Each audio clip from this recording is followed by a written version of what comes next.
Attendees are in listen-only mode. Hello, this is Isaiah Jackson. How's everyone doing? We got Sharon, Heather. What's up, Heather? Hey, Warren. You figured it out, you clever manual. Yeah, I'm just kidding. This is Jamie Lewis. How you feeling? Isaiah's not going to be able to meet us on time, but he will be here at 6. Actually, it is 6. All right. I guess if he left that at 5:30, I'd imagine he'll be back by 6:30, and then he'll be with us, and we'll have a fabulous time together. It'll be very, very exciting. All right. So this is going to be very exciting because we've got a lot to talk about tonight. All right. So let me find a little free graphics program so that I can illustrate. It's very important to illustrate. We've got to be able to illustrate what's going on here. And I'm going to show you guys some very important stuff. We got to talk a little bit about the vendor model in ClickBank and how to get traffic to your website. And we've also I've got a little survey for you where I wanted to ask everyone what they're looking for in a video program, because I've got a video program coming out and I'd like your feedback if possible. And I will deliver. I will deliver what you would like.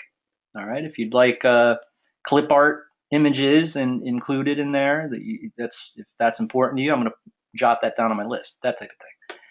All right. So let's see. Free graphics editor. Also, you guys can learn the same. This is a way that you can also do this because I don't have Photoshop on this computer. Sorry about that. All right. Wow. Striking out. All right. Let me concentrate here. Let me concentrate. That's not good. That's not good. All right. Here we go. Here we go. This is my favorite one. Got this in the Domainer Elite, the members area. Very, very good.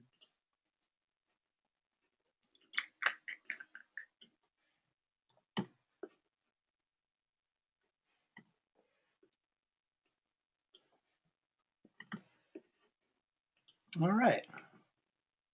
Got a nice little thing here so you guys can watch. All right. Thank you. Thank you. No, thank you.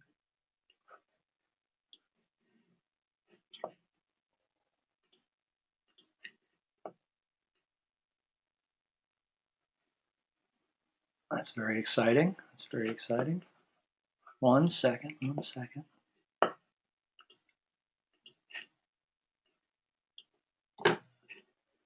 All right. Let's zoom in a little bit here.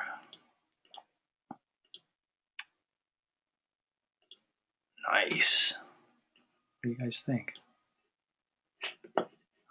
Right? Got it going.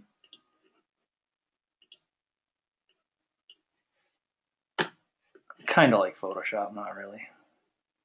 What is with this freaking brush, huh? What in the world? Wow, that's cool. You guys see that? All right, anyway, let me erase this here. Undo. All right.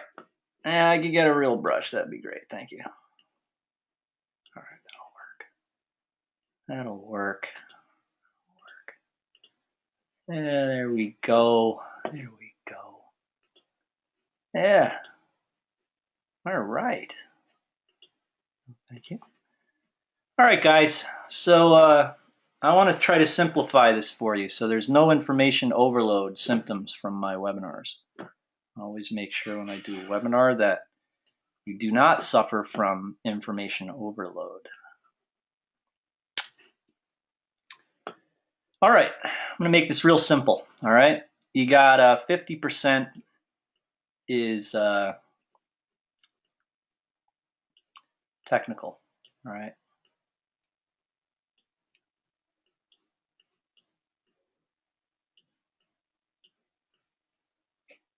And then you got another 50% of what you do every day. That is Let me go into the questions box and see if you guys know what the other 50% of your day consists of, if the other 50% is tech. All right, you guys have to answer my questions. Do you have any idea? Just one word. You could add that into the questions box.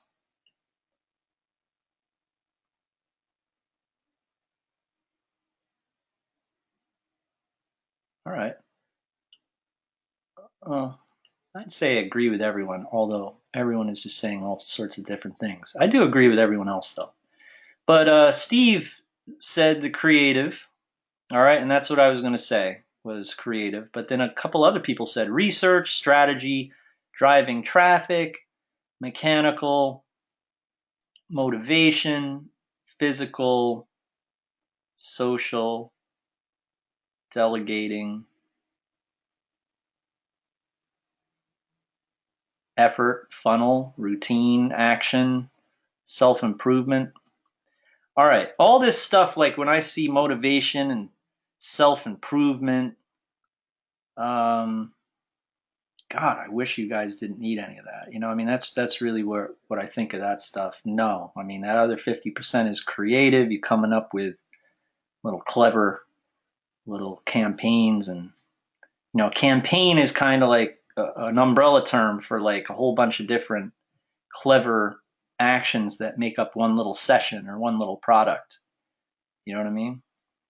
3-hour session, you get everything done. You build something beautiful, something you can post on Facebook or on a forum and show off and say, hey, I thought up this idea, check it out. And you post the logo and everyone just goes crazy. There's like 100 comments because people are like, oh my God, what a great idea. I wish I thought of this before. All right. If you're not getting that type of result from what you're doing and it's the opposite or something, you know, you guys aren't going to make any money. You know what I mean? And the sad thing is, here's the irony, is that money isn't even really the goal. You know what I mean? Like, I don't look at money as a goal, but it's kind of like a result of, you know, an inevitable result that after you've done all this work, you end up with kind of like some value. And then you can kind of say, all right, well, here you slap a price tag on this work that you've done. And then it's kind of like happens once people are already asking for it in the first place. Even if you're an affiliate marketer, you'll know when you're about to make money because people start commenting on your post and being like, where can I buy this? Where can I buy this? All right. So you guys got to think of things that way. All right. So the correct answer here was creative. All right. Now, next, something else I wanted to just quickly touch on before we get into the technical stuff, where I show you guys the importance of having your FTP information and being able to edit stuff and how to do a hop link and all that stuff. Let's just quickly talk about the necessities to really achieving something that other people don't achieve, okay? One of the necessities is that you do things a little differently, and sometimes it could come natural. It's kind of like, again, you spend your time and you spend a good 5-6 hours just pacing back and forth in a room thinking things up. You know what I mean?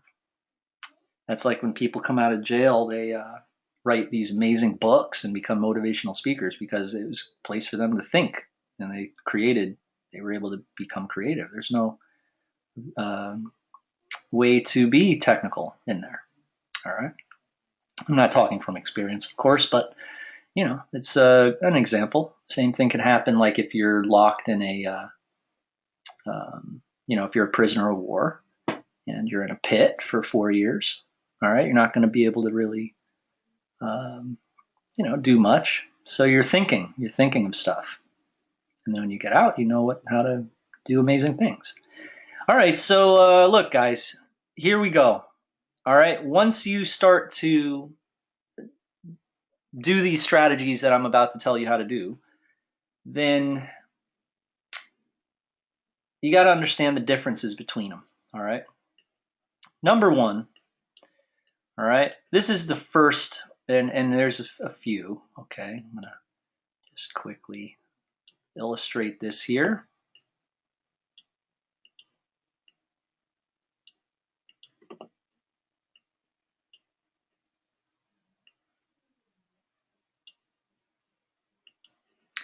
All right. The first strategy for traffic to a website is joint ventures. Okay. The next one is PP,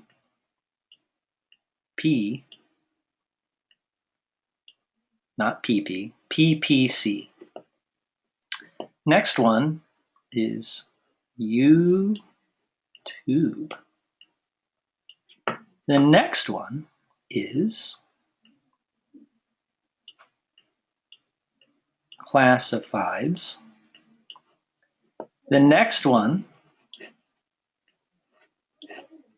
is FB.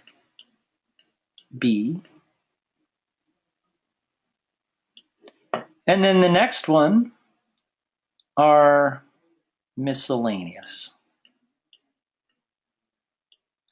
Now check this out.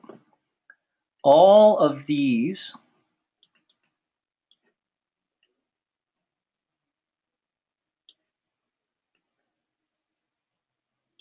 all right, I think you guys get it. Okay. All of these go here.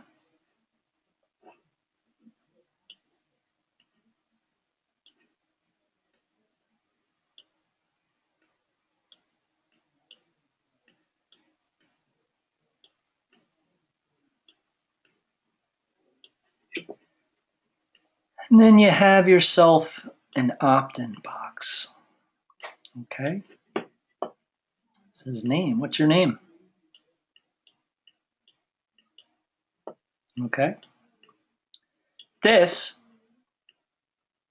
is just like a fly trap or a mouse trap. That's a good analogy, a mouse trap. All right. Now, the idea is that you want to build up. Say if you were to get $2 per mouse, okay, and you were like, and you saw one of your neighbors had a basement full of 50 billion mice, okay, he had like almost a billion of them, and yes, they do give birth to more mice, and there's a lot. Now, like a litter happens every 3 weeks. You know what I mean? That's talking about 3 or 4 weeks. You've got the babies have you'll come back like a month later if you leave your mice alone in a cage with enough food and water and everything. You'll come back a month later. There'll be a pile of them. Like the whole cage will be just filled. I mean, that's how it is in real life too. So anyway, all right, your website is like a mouse trap. All right, and you get $2 per mouse. And so you're like, hey, you saying to your neighbor, like, how the hell you get all them mice, man? How'd you do that in your basement? I want to take this workshop and this motivation. Forget it, man. Just, you know what I mean? Like, you want to put some cheese over here, right? Right here, some cheese. And then this would be like you're going to pay a pet store, all right? You're going to pay a pet store to give you mice every month. You're going to do a video of mice, and which will attract more mice. All right. Remember, this is the cheese, right? You see what I'm saying, guys? All right. These are all different methods of attracting peoples. All right. So here's the next thing we need to talk about, which is very, very important. All right. This is very, very important, actually. And that is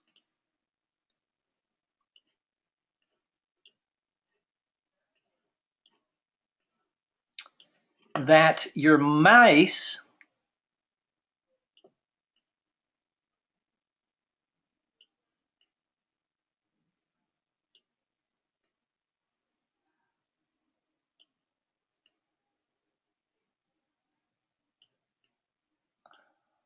thanks for your patience there. That'll look awesome if I can speed that up in the replay. Your mice will die, okay?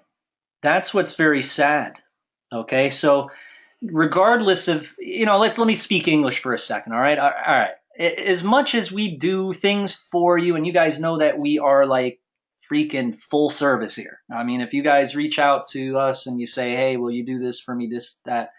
My one of my baby's mamas is always, she studies with me, and she's always saying to me, "I'm just waiting. I would have the website up," because she can't wait to do this herself. She's been trying for like years.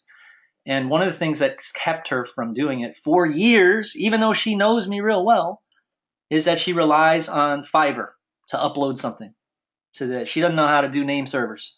So she'll go and hire someone for every little tiny thing she needs. She's never learned to do any basics for herself. And so I got to stress this on you guys, that you got to learn those basic things. Now you say, "Well, I didn't ever had a teacher like you did." I didn't have a teacher. I didn't even have YouTube. Okay. I went on, or I called up HostGator. That's how I learned this stuff, man. Called up HostGator, asked them how to change my name servers, all that shit. You guys see how silly that whole conversation is, all right? So, and also why excuses are so hated by a lot of the motivational guru guys. All right, so anyway, sorry about that long explanation of that, but no, very, very serious. You guys have got to understand that although we do a lot of it for you, you're going to want to continue doing this. We kind of kick you off and we really want to, we launch you, and then, but you got to maintain that stuff. All right. Same thing with when I sell a website that's already doing things for like 20 grand or something on Flippa. The person and me spend a lot of time talking, like for, a few hours, and showing him how to maintain it, how to run it, the things that he has to do every day, which are not, it's not the end of the world. It's maybe like an hour of work every day, but it's pretty smart type of work. Go log into Aweber and definitely send out a broadcast every day. Don't get discouraged if something doesn't go right or go, not perfect. You got to just learn from what happened and then be like, well, and then we're going to have to compensate for where you're lacking. All right. So we'll get more into this. We've only been here about 20 minutes, and so we've got a lot more time to go over this. I'm going to delve into each one of what these actually mean here. All right. And the differences. They got pros and cons for every method here: JVs, PPC, YouTube, classifieds, Facebook, and miscellaneous, which is all the other stuff. Remember, this opt-in then goes to the king traffic generator, which is, I would call, a hybrid of all of it. It's basically all of these put into one. What's the way that you put all these into one? Whatever autoresponder service you're using, like Aweber or GetResponse. Okay, so it's very, very important. Now, sure enough, when we talk about Aweber, we talk about sending out broadcasts every day. Is there a way to send out a broadcast and you get 500 clicks and make $5,000? Yes. All right. $10 EPC is very, very possible. We do it all the time. We might not, however, make that amount from promoting someone else's stuff. Okay. Because when you promote someone else's stuff, they don't know you as well. Okay. And so if you want to get better numbers for your clicks and you want more bang for your buck or more bang for your clicks, then you got to start branding. You guys got to be a little bit, more social with your leads and brandable with your leads. Show them what you look like.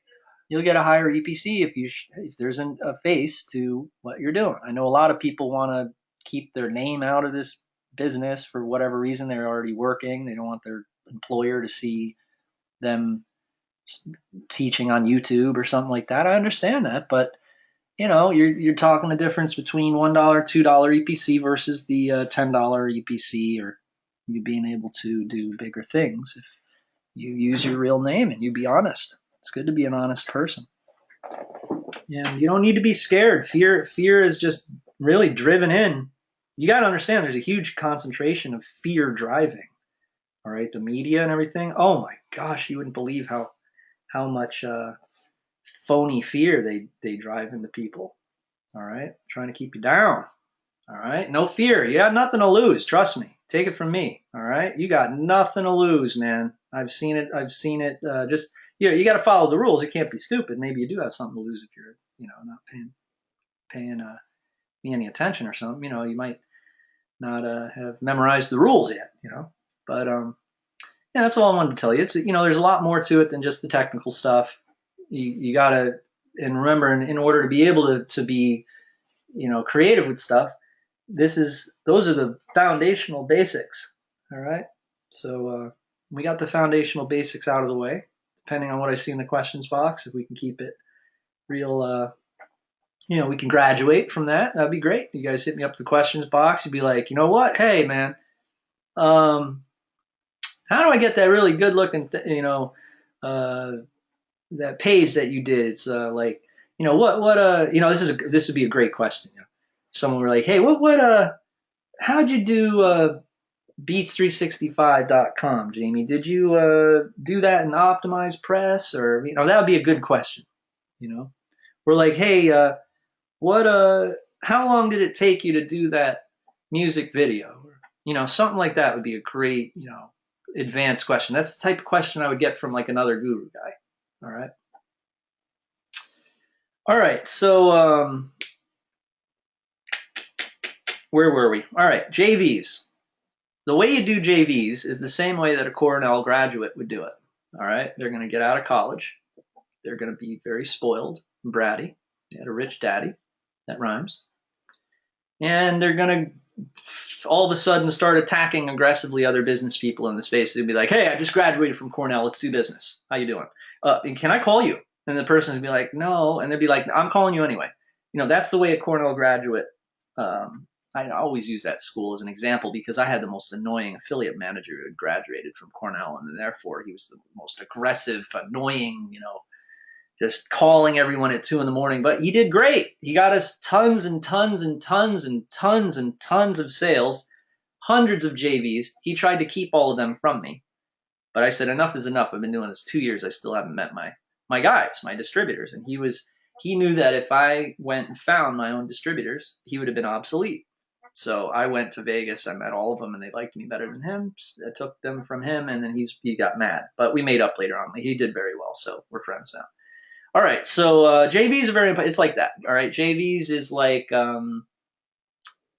it's like a group of like-minded individuals.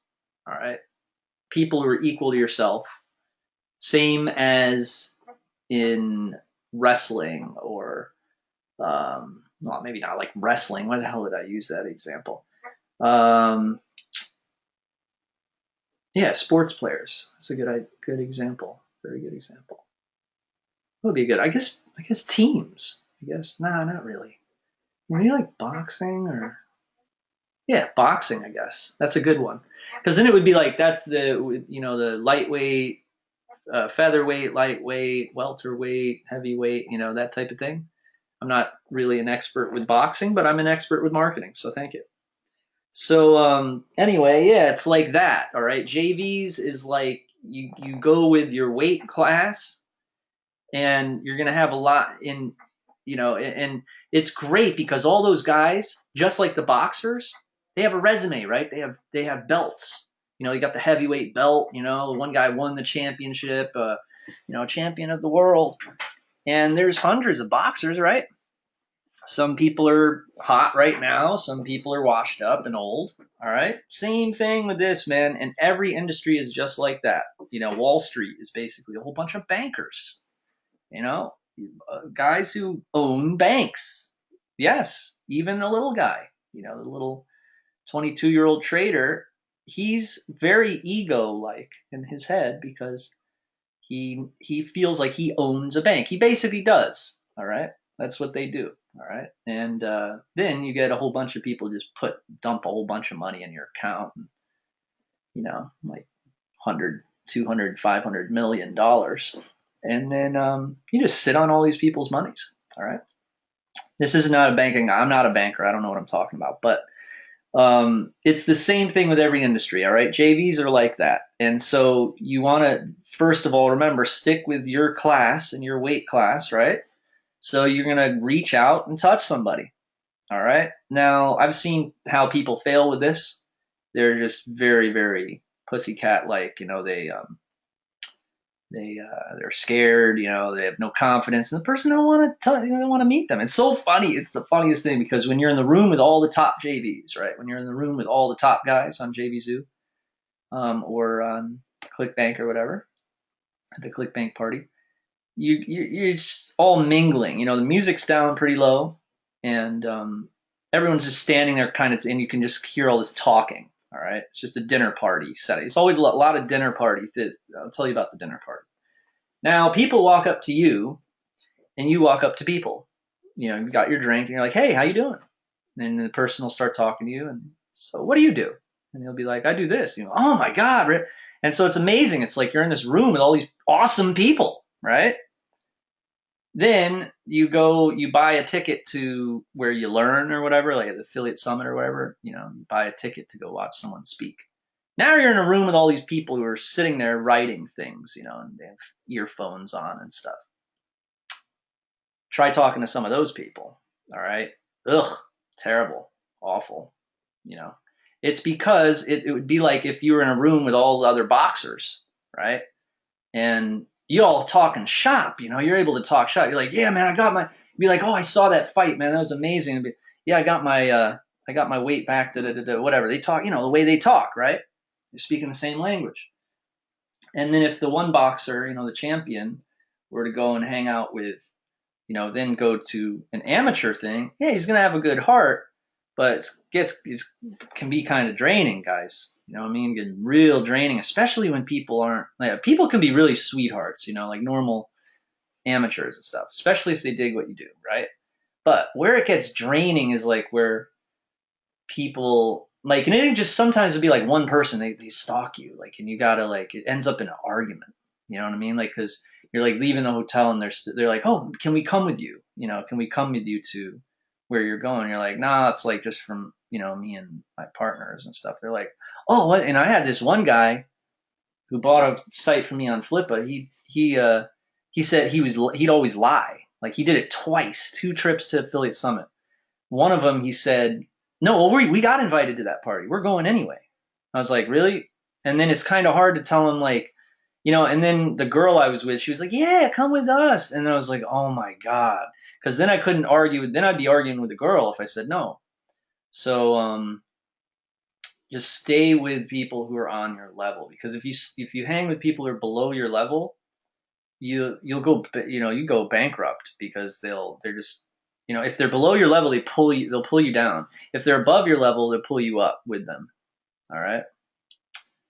That's a very big secret, very big secret. All right. So always hang out with the people who are above you or on your level. All right.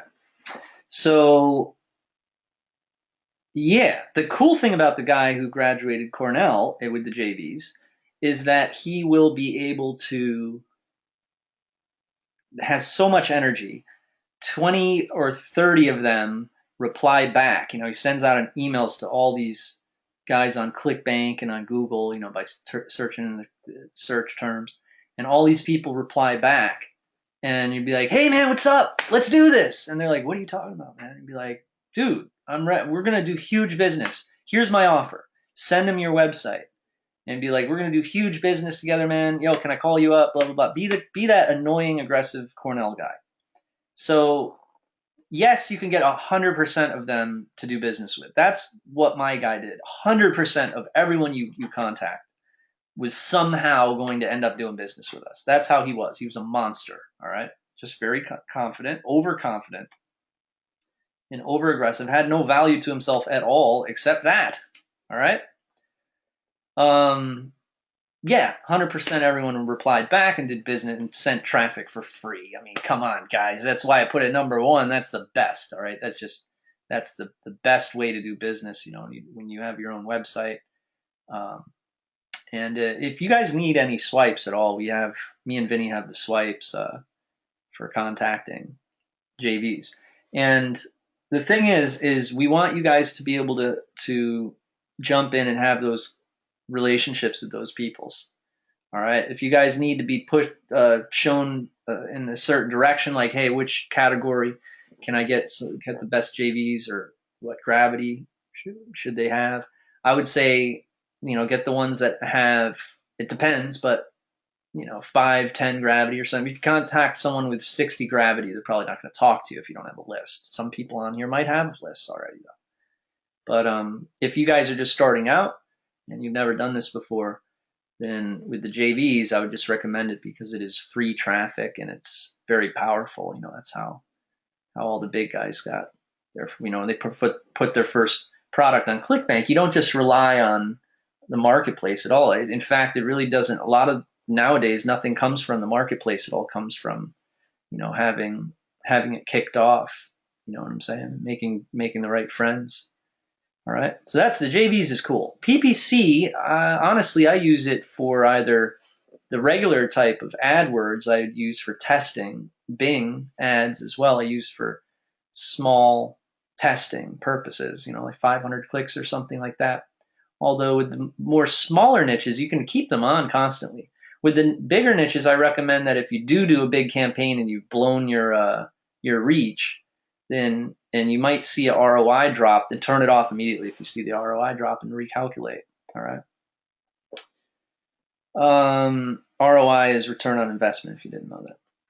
So with the PPC campaigns, yeah, you already use I use Bing or I use AdWords, but really just for testing purposes. Although I do use sometimes PPC for videos in terms of video ads. But again, it's really just like temporary, and then I turn it off. It's just really to boost stuff, to give something a boost, and then it'll go a little crazy. All right, the YouTube thing. This is getting into the social networking area, where it's very important for you to understand you need a fan base. All right, fan bases are how people make money, even affiliates. All right, you don't have a fan base, then you don't have anything. Sure, yes, there's ways of doing things. You could be a quiet guy. You could be the most antisocial guy and make a ton of money, even without JVs or something, by doing like iTunes or Amazon Video or something that's less social. All right, it's a little different, driven by reviews and stuff like that. Also, another example would be like Flippa or something. All right, say you're not a social guy. You might be an investor guy. You don't talk with anyone. You know what I mean? You don't need to talk with anybody. So, but YouTube is more like social, and it's all about having them subscribers. Your subscribers are your fan base. So you should always make sure that when you upload a video that you always cover all your birds with one stone, and you make sure people subscribe. All right? Or you could be like me and be totally lazy and just do crazy stuff. Some of it flops, some of it does great. I don't know why that happens. Actually, I do. I'll be honest. It's because I upload the wrong video to the wrong channel. Like if you got subscribers that are interested in what you do, right? And they came from, say there was an article about one of your videos. That's another thing. And we'll get into that. There's an article about one of your videos, and you know the types of people that were at that site where the article was. Well, it's a marketing article. Now you've got like 100 new subscribers that are marketers. So they're all going to be into your new videos when you upload a marketing video. But if you upload something else, you're going to lose those subscribers. Oh, no. You know what I mean? Very, very sad. All right. So make sure that you have a marketing channel. You have a comedy channel. That's like, what I do or whatever. Yeah, I have a musical channel, how to do music channel, a marketing channel. I've got a smorgasbord channel, which is really all over the place. But that's where I got most of my videos on, the main one. And then I got like a troll video, like a troll video channel, I guess you call it, anonymous. It's a weird channel where I put stuff that is kind of weird. And then I got a bunch of YouTube channels that I bought. Okay, that's very important too. You can buy YouTube channels like from people. Just contact them, use the message box, and purchase like a video that has like 5 million views for like how to do fishing. And then you plug in, you sell stuff, lures, fishing ebooks, fishing poles, stuff like that. You could have saltwater fishing, like some guy, I'll give you an example, like some dude just by a fluke catches a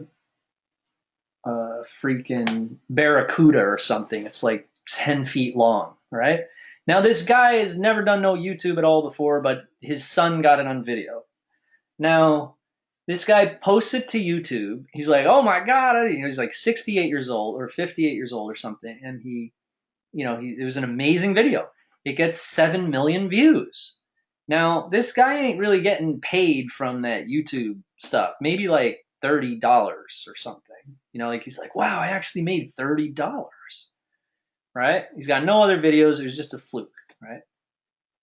So you come along and you're like, hey, man, great video. I'll give you $2,000 for that.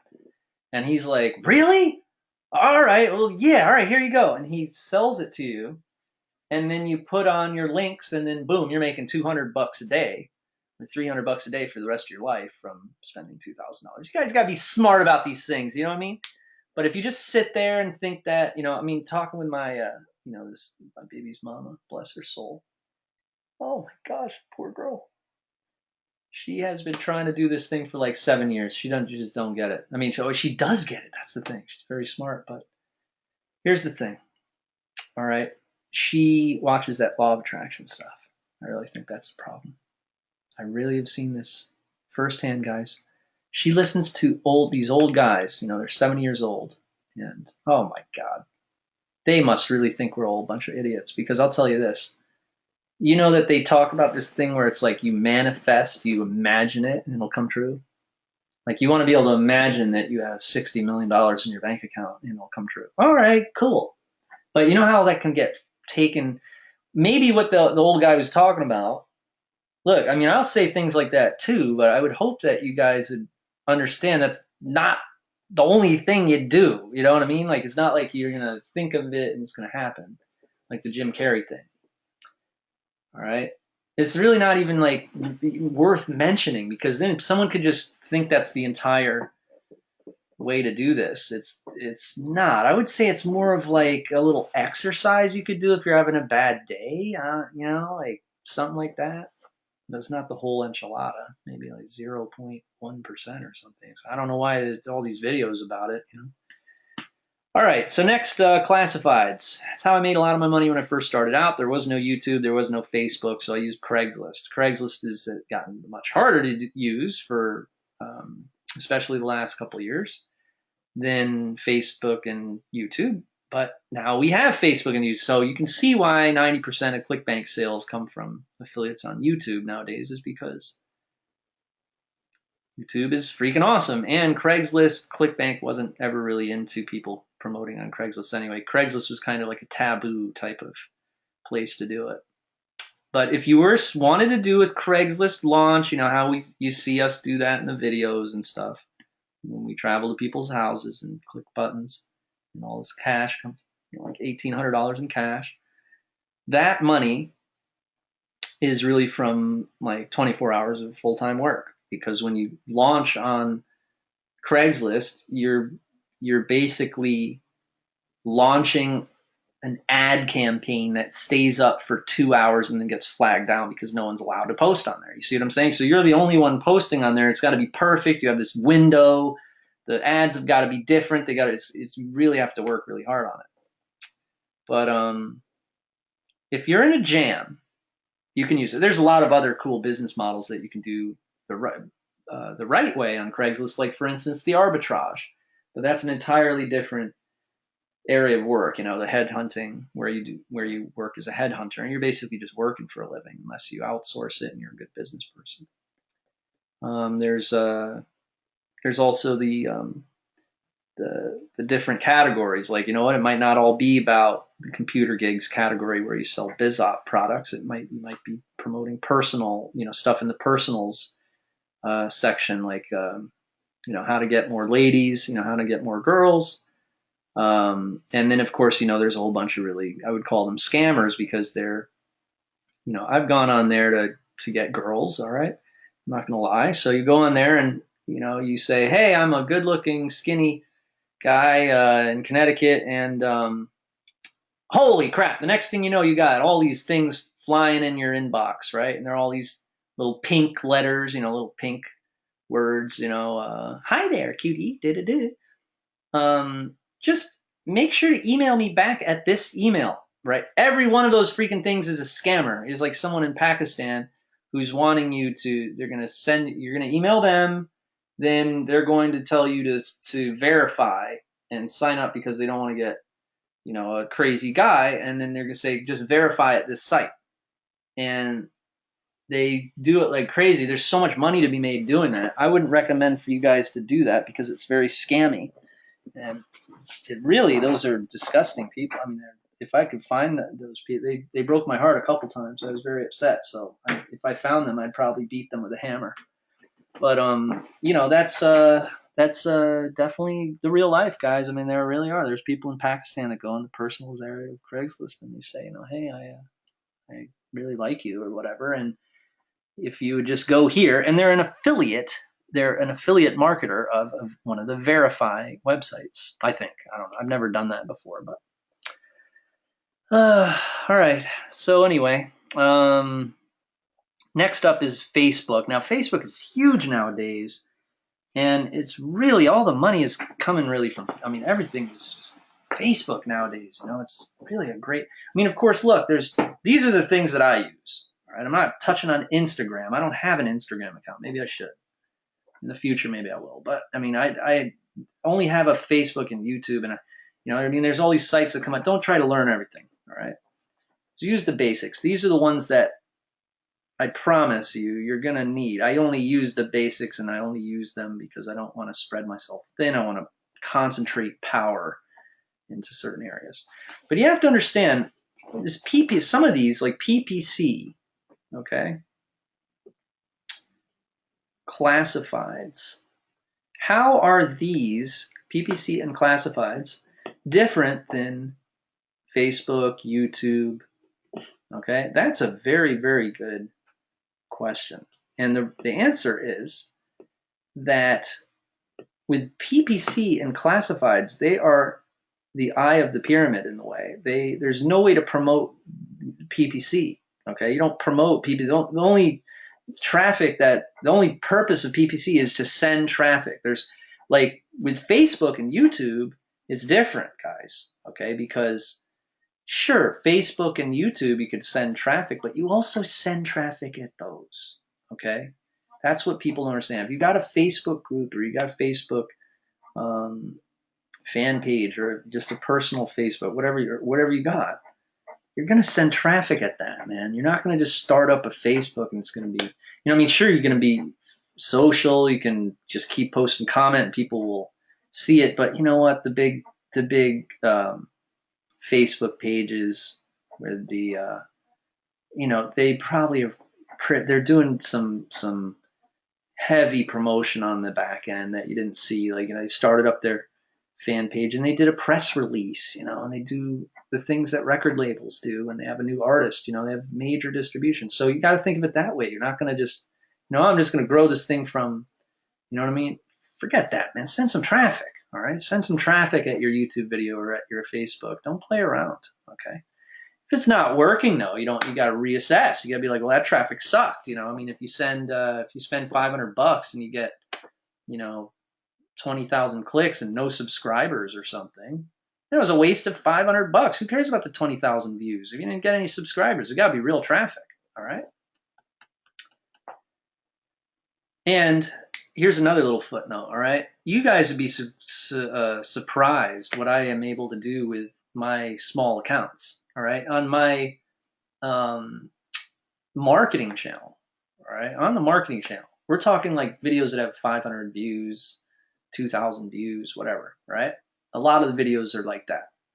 Them freaking stuff, I was going to say the S word, they make money, those little videos, all right? It's not 7 million views where it's like some fishing thing. Yeah, sure, you're going to have some terrible conversions with the fishing thing. But this is Jamie Lewis type of videos. It's branded in my name, and those people are buyers of mine. You know what I mean? It's a little bit different. So think small and quantity, a small quantity of output, like creative output, but to that small fan base. Have a core, start with a core fan base, people who believe in you and believe in your brand, Think of it more like that rather than, oh, I want to get like tons of traffic and just have crap, you know what I mean? And then miscellaneous would be everything else, you know. I mean, and if you got all little weird ways of doing things, I mean, some people they'll upload a Kindle book to Kindle, and in the back of the Kindle book, it'll say, "Oh, guess what? Check out my Facebook page. Click here." Now you're getting traffic from Kindle. You know, who would have thought? You know, or you buy an expired domain name, you know, already has traffic. There's all those little weird ways, but we got to really. I'm telling you, we really got to concentrate on these JVs. So if you guys want to start, you know, I mean, you guys can decide, and you can let me and Vinny know. We have all sorts of different, you know, this is for, of course, people who are working with us. You know, they have a website that we built them or whatnot. And if you saw any of these that you like better, say if you, oh, you know, I really like what you had to say about YouTube. I don't know if you did, but then just let Vinny know, and then we'll accommodate you. If someone says, hey, man, I want to do the JVs thing, someone might say, how the hell do I start doing it? And then we'll be like, well, we'll give you some swipes, you know, like, and be like, well, who do I send that to? And we'd be like, all right, let's check it out. Let's go to the ClickBank Marketplace, and then we'd help you do a list, all right? So, but, you know, we want you guys to pay attention while we're doing that stuff so that you can rinse and repeat, and you can keep doing it 5 years from now, all right? All right, so that's what I had to say about custom websites. Now you guys have to tell me what you are looking for. This is what I'm thinking of with Video Legend, all right? When we put out Video Legend, this is going to help you out a lot with your video stuff that you do. Now, the way we're doing it is the you know, it's going to be $19, right? So you're going to see $19, and there's going to be an amazing software. All right, the software is a dream come true. Really amazing. And then when you log in, all right, once you get once you buy it for $19, you're going to have the software. But oh my gosh, there's an upsell, right? Of course. The upsell, guess what it is? It's all of the sounds and all of the background templates and awesome stuff, clip art, all the stuff that I use in my videos. So you get all the stock stuff, all that material, actual materials that you can use in your videos. All right. Then I was thinking of a second upgrade, which would be how to edit using Camtasia, how to do video editing, pretty much. What do you guys think? Would you guys like that for, you know, for a product, or you tell me what you would really like, and put on your thinking cap right now. And I'm serious. Tell me what you would like. We're building this thing right now. We're launching in like 2 months. So, well, actually in a month. So you guys tell me what you would like me to include in there. And I mean, depending on how, you know, if you guys would like to contact us and have something to do with this launch, you know, there's ways that I can get you guys a review copy. Anyone who's in this webinar, I mean that. You've probably heard me say that before. If you guys are going to help us beta test and stuff, there's stuff we can work out. All right, definitely. So you let me know in the questions box what you would. I wanted to make sure I asked you that in this video. Oh, let me check out these. Let me check out these. What do you call it? These questions here. Oh, we got Agent Manus in the house. Everyone knows Agent Manus. He's cursing at me. I don't know why.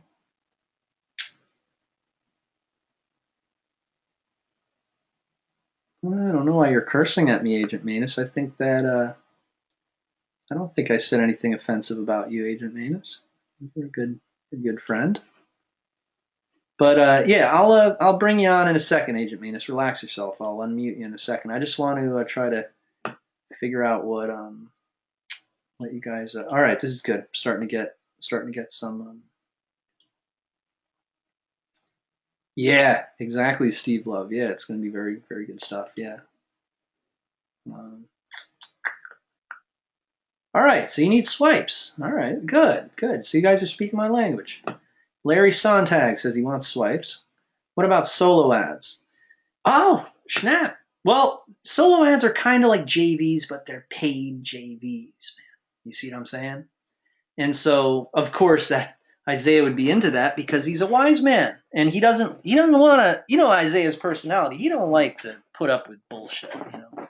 He doesn't like to put up with, when you do the free route and you contact people, if you're not aggressive or, it doesn't even matter if you're aggressive. I mean, people will be just the biggest, piles of, what. I mean, this guy today, I argued with him in Facebook. He's always telling me he wants me to, I don't know. It's just a vibe I get from him. Like he's kind of skeptical about my abilities or something. You know what I mean? Like, dude, promote my stuff. I'm the best. You know what I mean? Like, really? Come on. Everyone knows I'm the best. Promote my thing. It'll make you look good. You know what I mean? Funny peoples.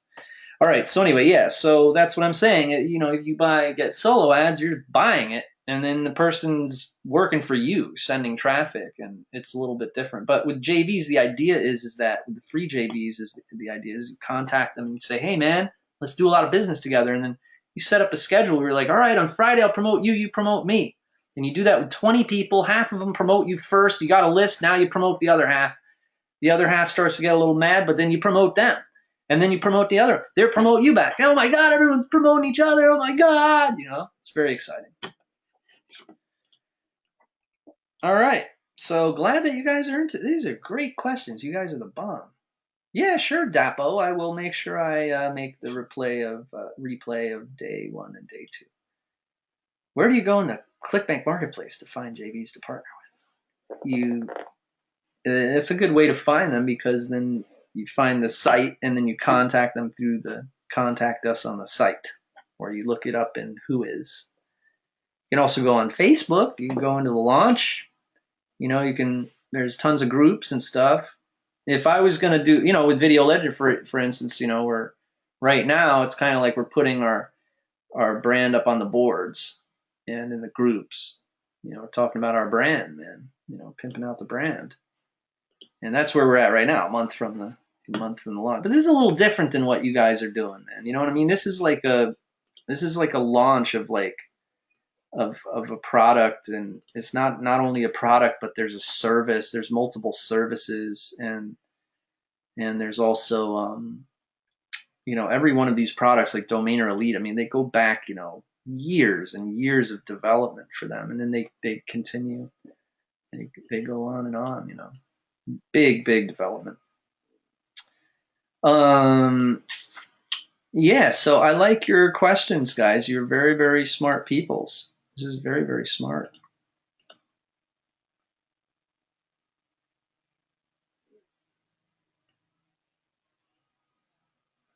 Yeah, Peter. I mean, it'll be like, I don't know, it's like watering plants, man, or feeding your pets, dude. It's not like, he said, Jamie, do you use all these different sources of traffic all at once? Or is there a systematic approach to generating traffic? Dude, it's just like watering your plants, man. I mean, if you got a cactus, you don't water that freaking thing every day. Some things you don't want to water every day. I mean, that's the funny thing, guys, is sometimes you don't want some of these things that you guys think you do. All right. Sometimes you don't want money. All right. How do you know how much you want to bet that I could prove you wrong? Like if you were to say, no, I do want money, I'd be like, not at this certain time you wouldn't. What do you guys know what I'm talking about? Those certain times? Let's hear you guys name a certain time when you wouldn't want money. Okay.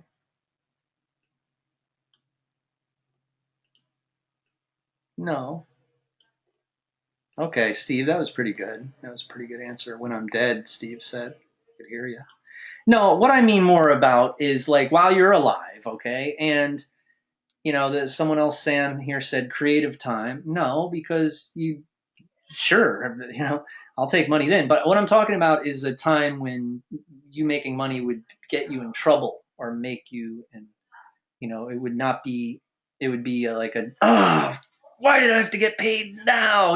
One of those types of situations. Yes, exactly. Well, Joe Cool said during tax season.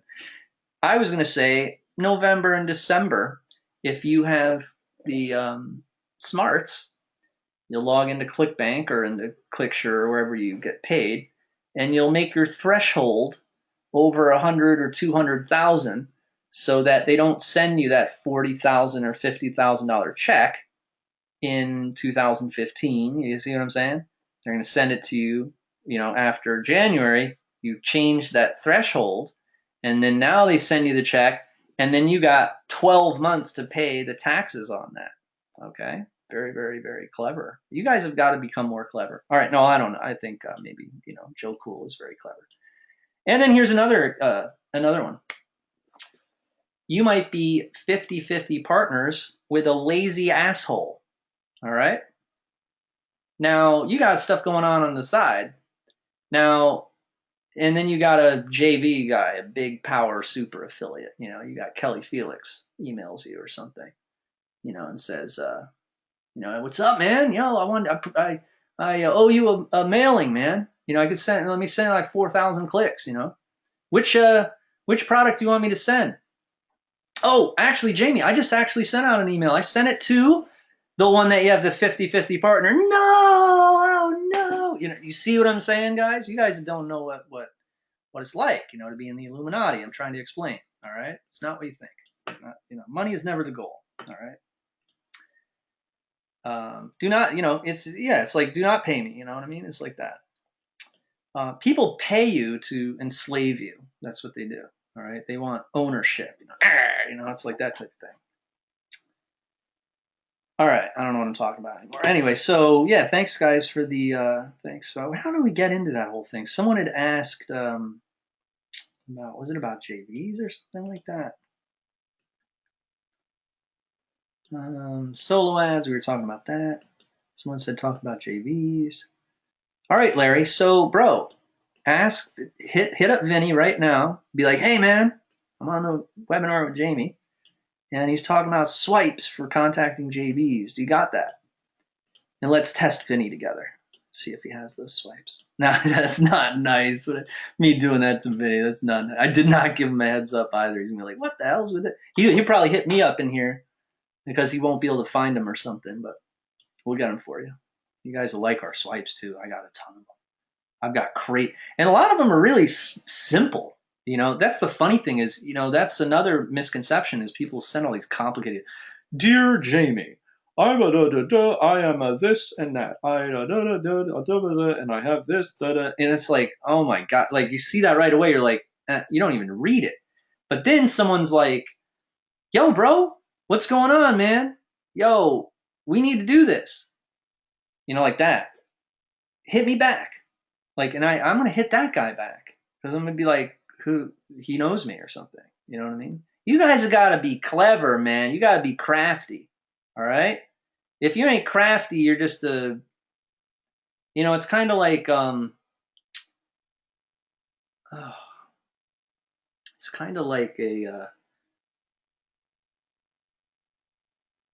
got a whole bunch of, all right. It's the difference between like a whole gaggle of chickens, or is that what you call a group of chickens? A gaggle or a coop or a kit? I don't know. A whole 400 chickens versus a hawk. You know what I mean? The hawk flies, it soars at freaking, 2,000 feet, 3,000 feet and dives straight down and kills a mouse. You know what I mean? That's a bird, and that's a real thing. Strive to be the hawk. Don't be the chicken or you know what I mean? And the chicken just gets slaughtered because it can't fly. You know what I'm saying? So, yeah, just make sure to fly. All right. And you know what? If you guys listen to me, and you get these, get these other people out of your head. I don't know, wherever you guys have been learning from before. You'll find that you'll be a badass affiliate marketer. All right. You'd be really good. Holy mackerel! Look at that attendance. I love that. It's a beautiful thing. It's a beautiful thing. All right, guys, and please go to my Facebook and follow me there. All right, it's facebook.com Jamie Lewis Money. All right, please go there because there's a lot of there's typically 3 different things that go on there. There's tutorials. there's announcements, there's contests, there's surveys. Well, that's more than 3, and that's 4 things. And then there's reality checks. There's a lot of cool stuff that goes on there. All right, so guys, please add me. It's Jamie Lewis Money, Facebook, and I'll give you this in here. And that's, yeah, again, that's. I'll also give you the YouTubes. All right, and then you can check out my YouTubes. Oh God, one of them is just doing terrible lately. I uploaded a couple videos. And you know why? Because I had a naked lady on one, and they flagged it, and it was all out of. Something was wrong with it. I'm not entirely sure what. And then I was so excited. I was like, I'm going to start posting videos again when they release this this problem. And they released the problem. I did my time, in the YouTube jail or whatever. And then I'm uploading videos, and they're getting like freaking. Sorry, there's something in this key. I can't even type YouTube because there's an orange peel in my stupid thing here. I gotta get rid of this. Oh my God. All right. So, and then the YouTube, this one is, which is, I don't even want to show you this until I'm gonna blast it with the new software we're getting made, and then it'll be in much better shape. And it was funny. I uploaded this last video, and it's getting some comments, but yeah, these last recent videos, what the hell? Pissing me off, man. I gotta do is I gotta promote them a little bit, kick them off. But yeah, I posted a couple of them here, and I'm like, what the hell is with the views? I used to upload something, I get 1,000 views right away. All right, here we go. All right, there's the YouTube, that first YouTube, and then there's this other one. This is the marketing one, Nebula Time.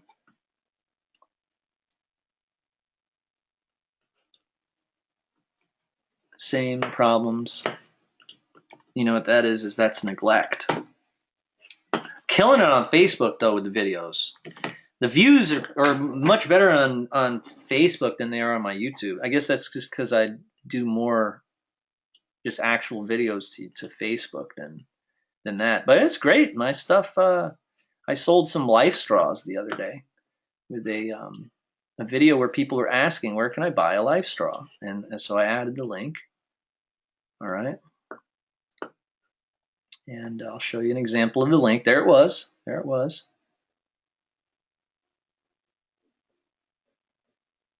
Yep, there it is. You see that?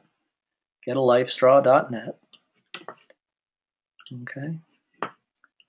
And the video, you start watching it, you don't think it's a Life Straw commercial.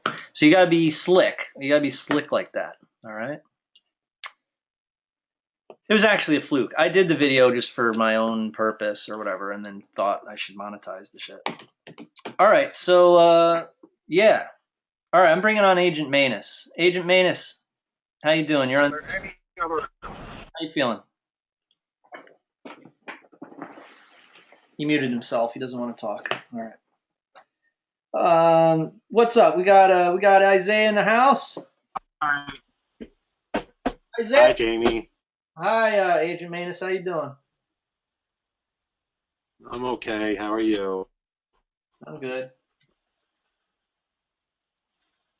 Well, today you got a domain list for us? Yeah, I could do that. All right, bust it out. Hang on a sec. I got a glass of wine. Got my vapor. Drinking and webinaring. It's not good. No, sorry, bud. I poured my glass of wine and I was talking so much I didn't get a chance to drink it. What do you know about them apples? Huh? Let's see you teach a webinar.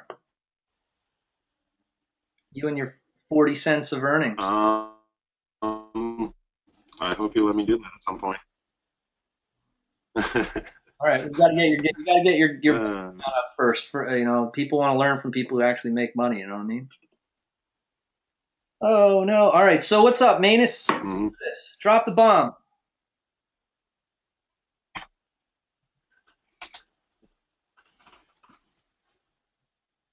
By the way, did you Mm-hmm. get a chance to check out what Mitch was doing? Me? Yeah, What's Mitch doing? Who's Mitch? that dude I introduced you to. Oh, yeah, yeah. Yeah, you become his friend. You check his shit out. He told me a little bit about his car. It's pretty cool. Yeah, you should check out some of the marketing stuff he does, man. It's insane. He's one of these bank owner guys, Illuminati, straight up. He's in the Illuminati. Yeah, he's very scary. He went to I can't even talk about it because it's not fair to him. But yeah, very. You just watch his posts, man. He does he mines current e currencies, bitcoins and stuff. He's a miner. Very very interesting. Huh. He posts that stuff. He also posts pictures of like just ridiculous, like $10 million of gold in a suitcase and stuff like that. And it's very cocky. Interesting, Huh. interesting though. Very interesting and entertaining. For the He entertainment. has $10 million in gold. Yeah, he's disgusting. I mean, he's 24 years old. Huge. Skull and Bones. Yeah, very. All right, so tell us this domain list, Agent Manus. Let's do this. Drop the bomb, huh? You excited? Yeah, hang on a sec. Computer's moving slow. Let's see. Got freemusicdatabase.com. You got Find this. freebirthdays.com? Yeah. Nice. Very exciting. What about findthismovie.com? What's that? And yeah, pornmeeting.com. Pornmeeting.com. Yeah.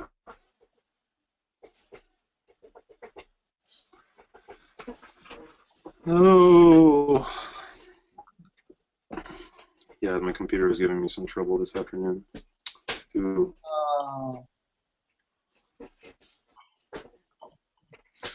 Where's Isaiah? I was surprised to hear you tonight.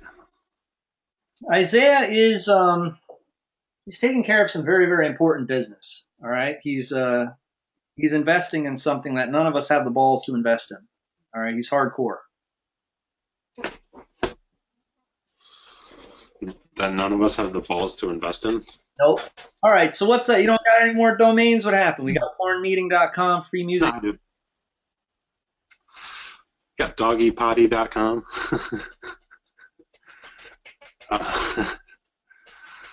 That's very good. Very good stuff. Anyone in dog training? Guys, get on that, huh? Right? Yeah. You remember my friend Eddie? Oh wait, I've told you about this. Is he The guy, AK, and I used to play with. He owns the bank, right? The banker. No, he's a dog trainer. Oh snap! That's good stuff. Oh, you'll like this. AssTease.com. AssTease.com. Yeah. Why would I like that? I don't know. Sorry. Freeanimetv.com. Oh, and so, who was it? Somebody was talking about where to, because you're not supposed to sell like X-rated names on Flippa and stuff. Really? But there's a whole section on Name Pros just for flipping XXX names. Yeah, dude. Yeah, I'm so tired of oh my god, the buyers on Flippa. Oh my god, just kill me right now. Oh my god. Do you sell anything on Name Pros? No. That's the one I've never done. I'm a retard. It's a good forum. Everybody's really friendly. So Yeah. All right. unusual I had the for time. If I could find something to freaking do my own stuff, that'd be amazing. All right. So what else? Freeanimatedtv.com. Mm-hmm. No, anime. Sexprivacy.com. Sex privacy? Sex privacy.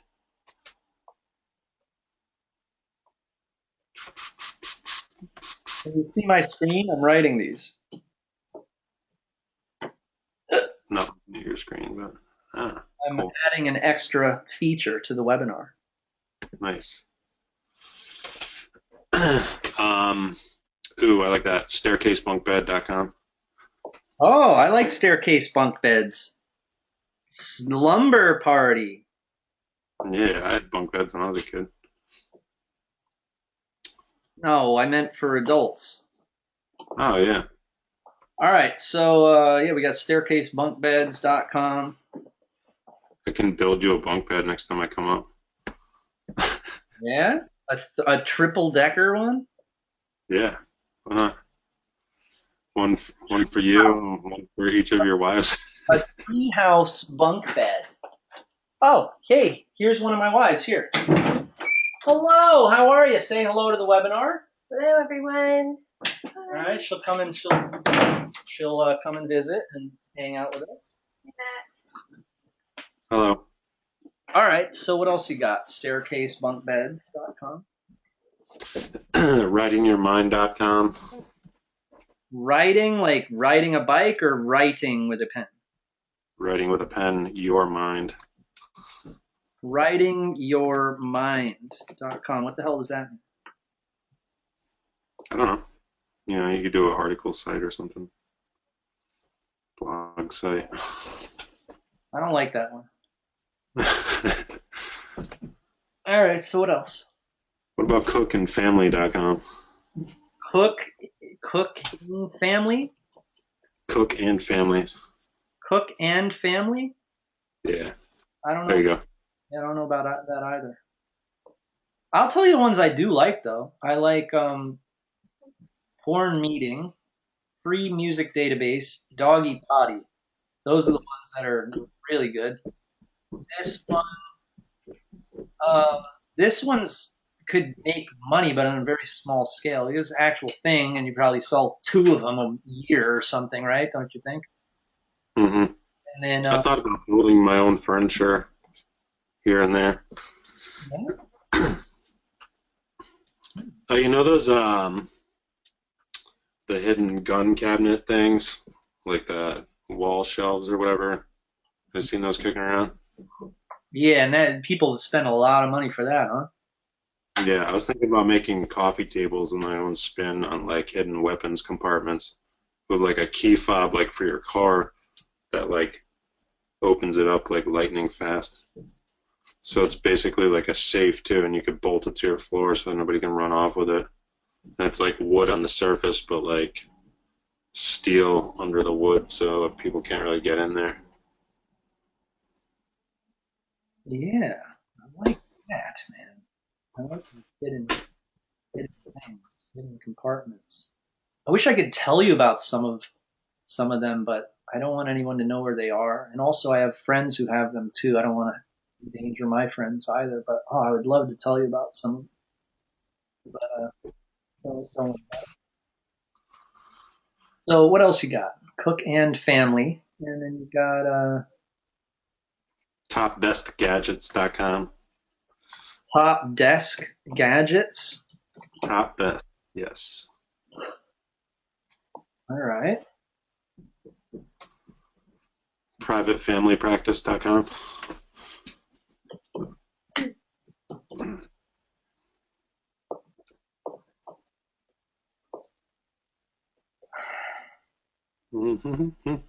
Ooh, AsianExtremePorn.com.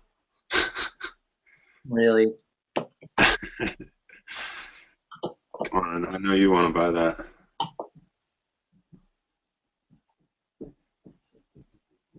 Ooh.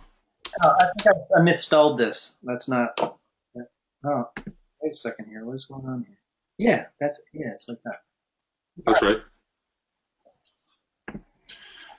Ooh, planetoftheherbs.com. The herbs. Planetoftheherbs.com. That's a cool brand name for herbs. Yeah, totally.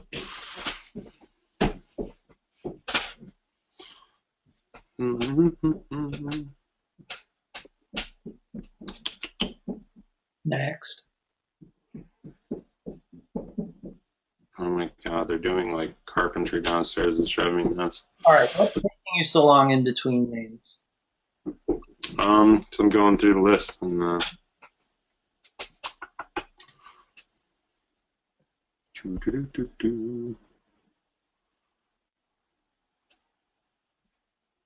what about replacement credit?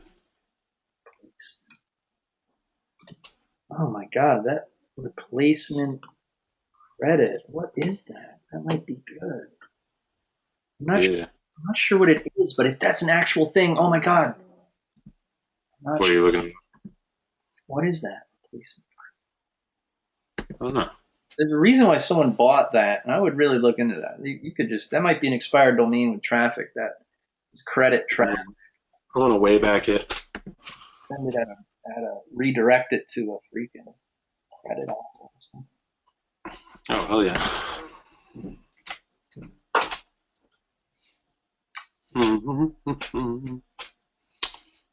I'm very proud of everyone on this webinar. Amazing attendance. Thank you guys so much. That means a lot. That means a lot. The old man. A lot of the time when I come in here, I feel like an old man, like walking into the party. Huh. Everyone's like, all right, done. Party's over. Old man's here. You're not that old yet. No, I mean, it shows in the attendance here. It says 30 people are here and only 6 people are gone after an hour and a half. So that's pretty dope. That's like 85% or something. So thank you very much, guys. It that means a lot. You guys are bomb. All right, so what else we got? There's a few archive pages for that since 2013. Replacementcredit.com. Yeah. I'm not going to make it to 60, bud, Brian. I'm 39, and I've got like 2 years to live. Doctor told me that. Oh, the doctor told me I'm all fucked up. I'm not going to forget it. 60 years? You kidding? Really? All right, we'll see. All right, so what else you got? I thought you were getting your cholesterol down and stuff. Hell no. You kidding me? I don't believe in the drugs. I ain't doing no drugs. I mean, naturally. I don't believe in the drugs either, but... Naturally. I don't know how to get cholesterol down naturally. It's impossible. Eat lots of vegetables and exercise. Do your cardio. Don't think so, bud. It's a waste of time. Every time I try that, it doesn't work. You know what I mean? Well, you got to stick to it. Just like everyone's got to stick to marketing. You see that? You guys see that? Right there. Boom. You got to stick with it. Mm-hmm. But at least you know that there's a possibility that I could live with high cholesterol, so that keeps me from doing it. So, but there's not a possibility that you'll make money and you'll build a career if you don't stick with that. So it's more important to stick with the marketing than stick with the vegetables.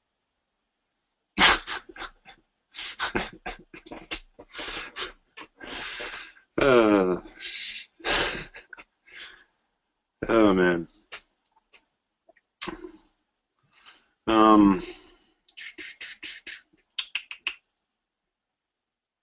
Tweak Power.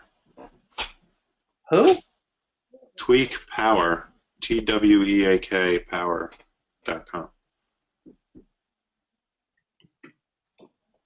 Tweakpower.com. That's interesting. Buyitinlondon.com. Buyitinlondon.com. That's interesting.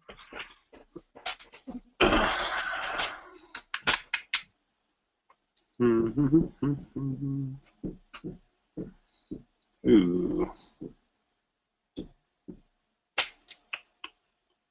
YouPickandDesign.com.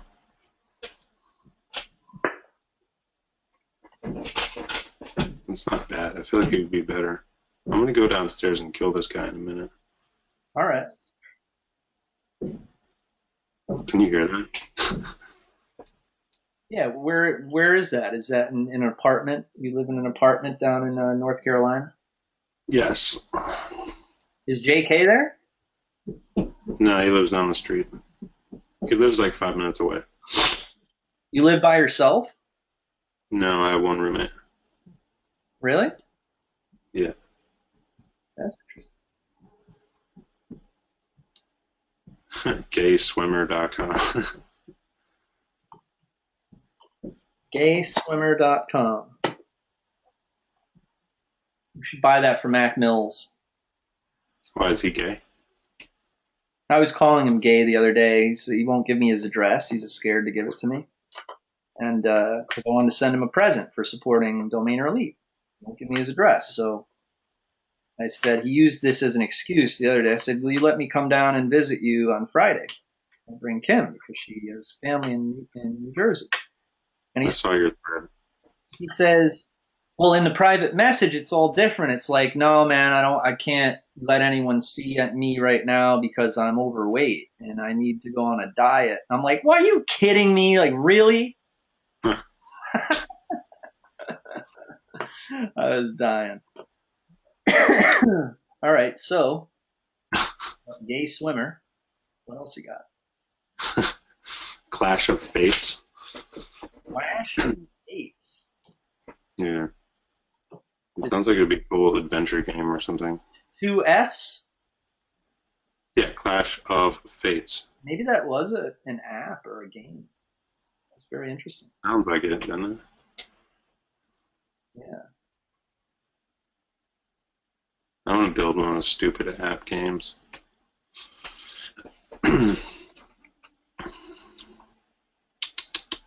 Yeah, you know, What a purchase an app. What's funny is on Flipper. Remember I was talking all that crap about the buyers on there. I get messages I get from people are out of this world. You wouldn't believe it. One of the messages I got the other day was this is one of the better ones. Where it was actually something I read and thought about doing.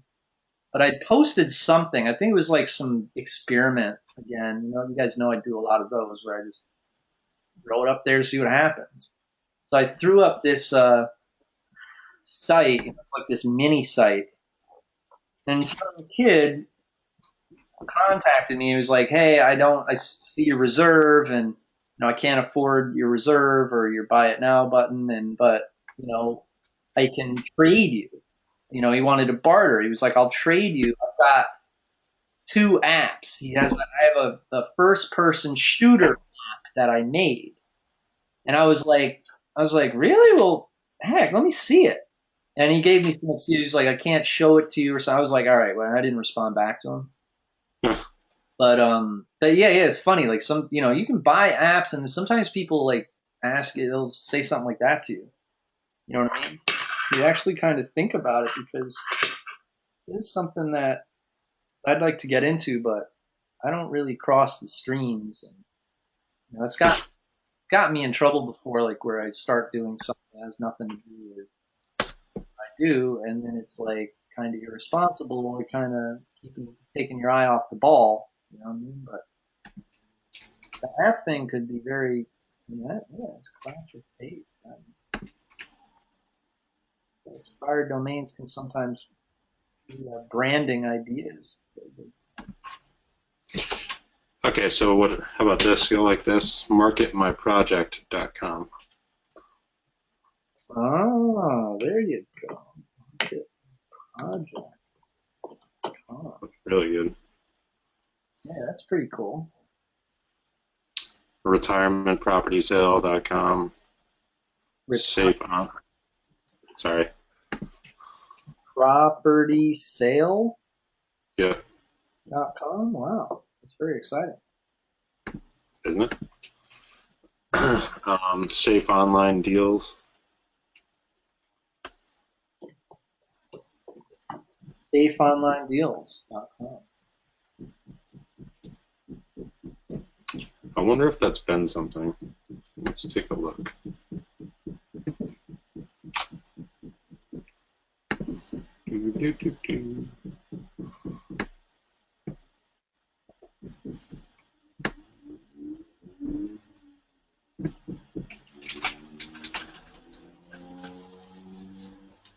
Oh, yeah. The archives back to 2004.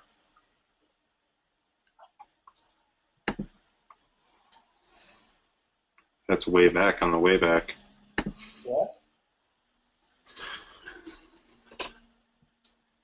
Saved 18 times between 2004 and now. Nice.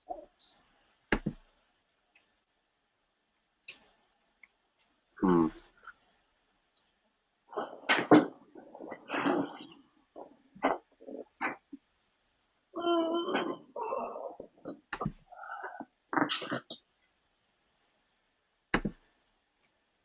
So is Kim like living there now? No. Not really. She just comes and goes. She lives in Salt Lake City and flies out to see me and Xavier. She lives in the Mormon Illuminati. Oh. She's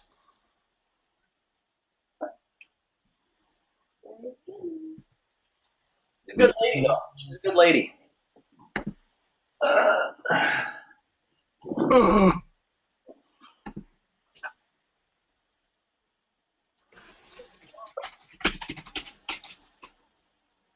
Very good. Very good.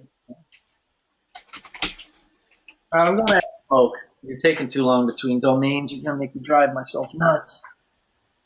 But after my smoke, I'll be in a better mood. I need to relax. Very tense.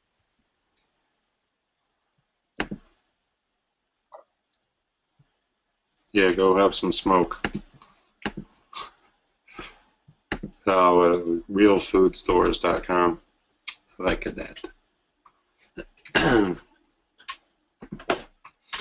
Castfoam.com.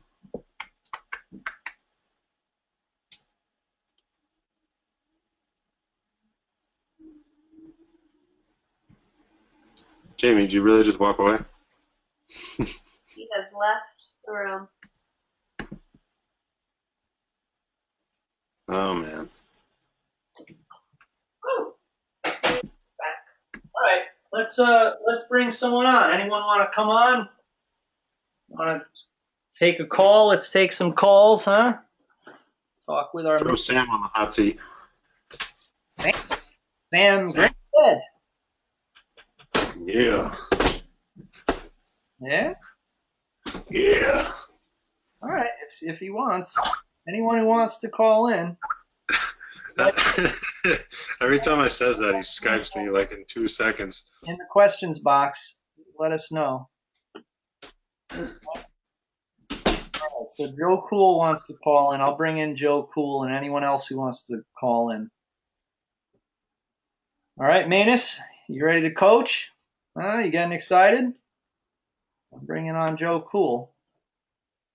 Where the hell did Agent Manus go?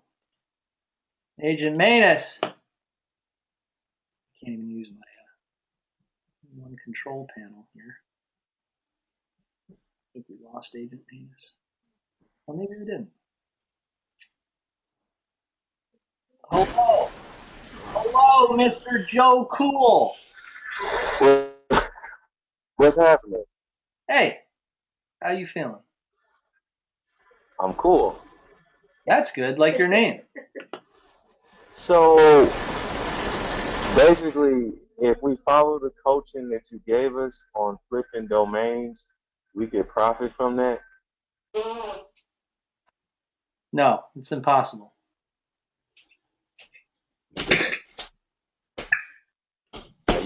Are you messing with me? Yeah, man, of course. Okay, can you be seriously? If all I got to do is follow, because I just joined earlier this week, and so I'm planning on jumping in and beginning my training on Monday, and Nice. basically from 9 I can go to any height I want to in this, or however much it costs to buy a domain. Where do you buy domains from? GoDaddy. Yeah, I mean, here's a good explanation, right? I guess there's two ways to make money with domains. The first way is kind of like a foundational basic that everybody should know. I mean, we're talking not even marketers. I mean, just business people. They should know about domains. They should be able to invest in a domain, especially in our industry. All right, there's that. There's like the literal, the real basic, just no brainer.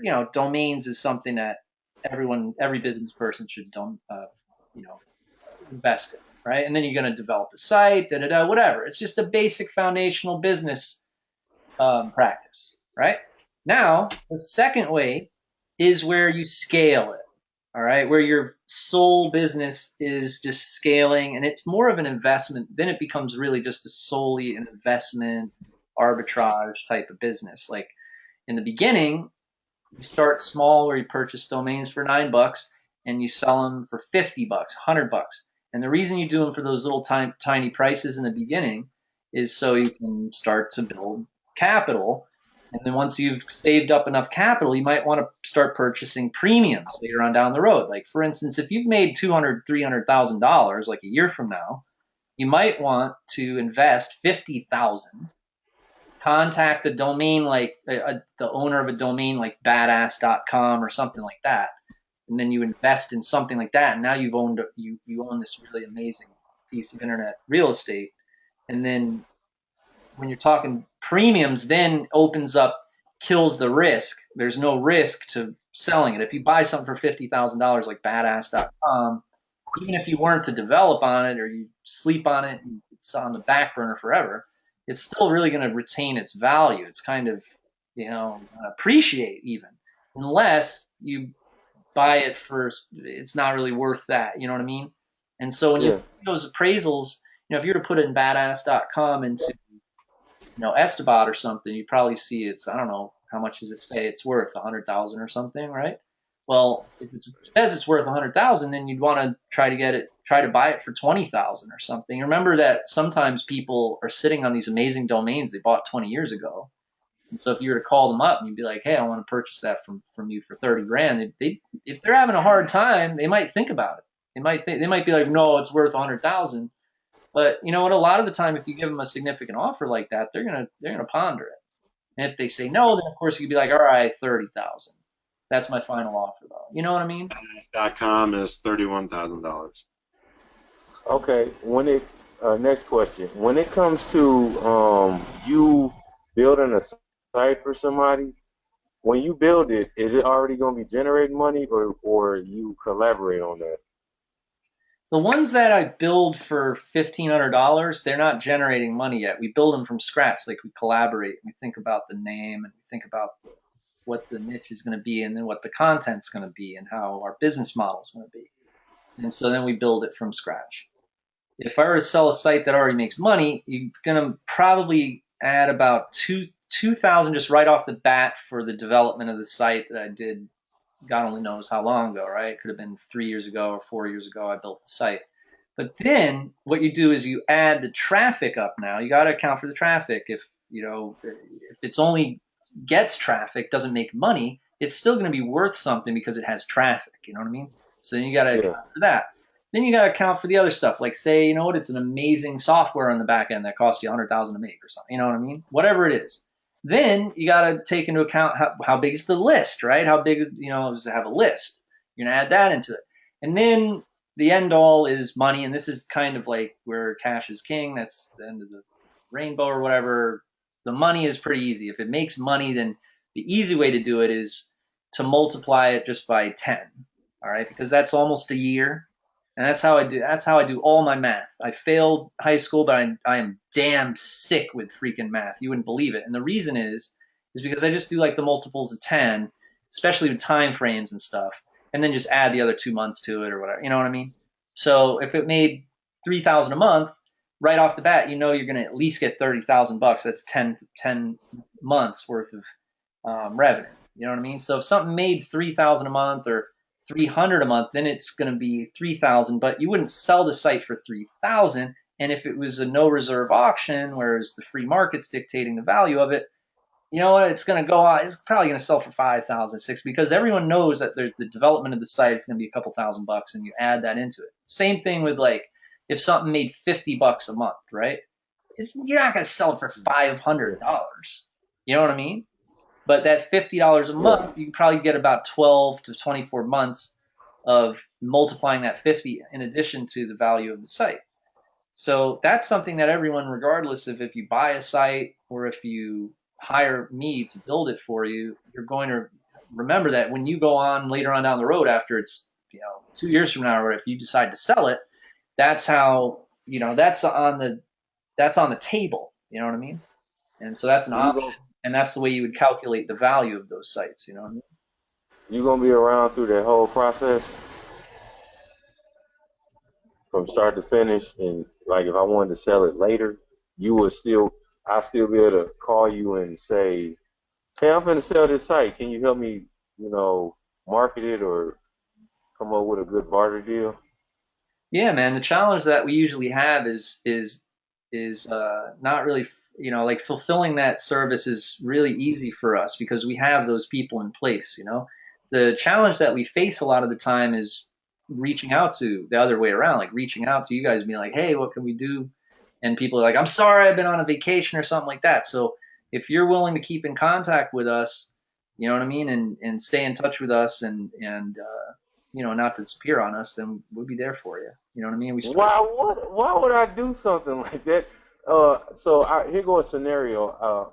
Just for example, let's say I'm just starting out.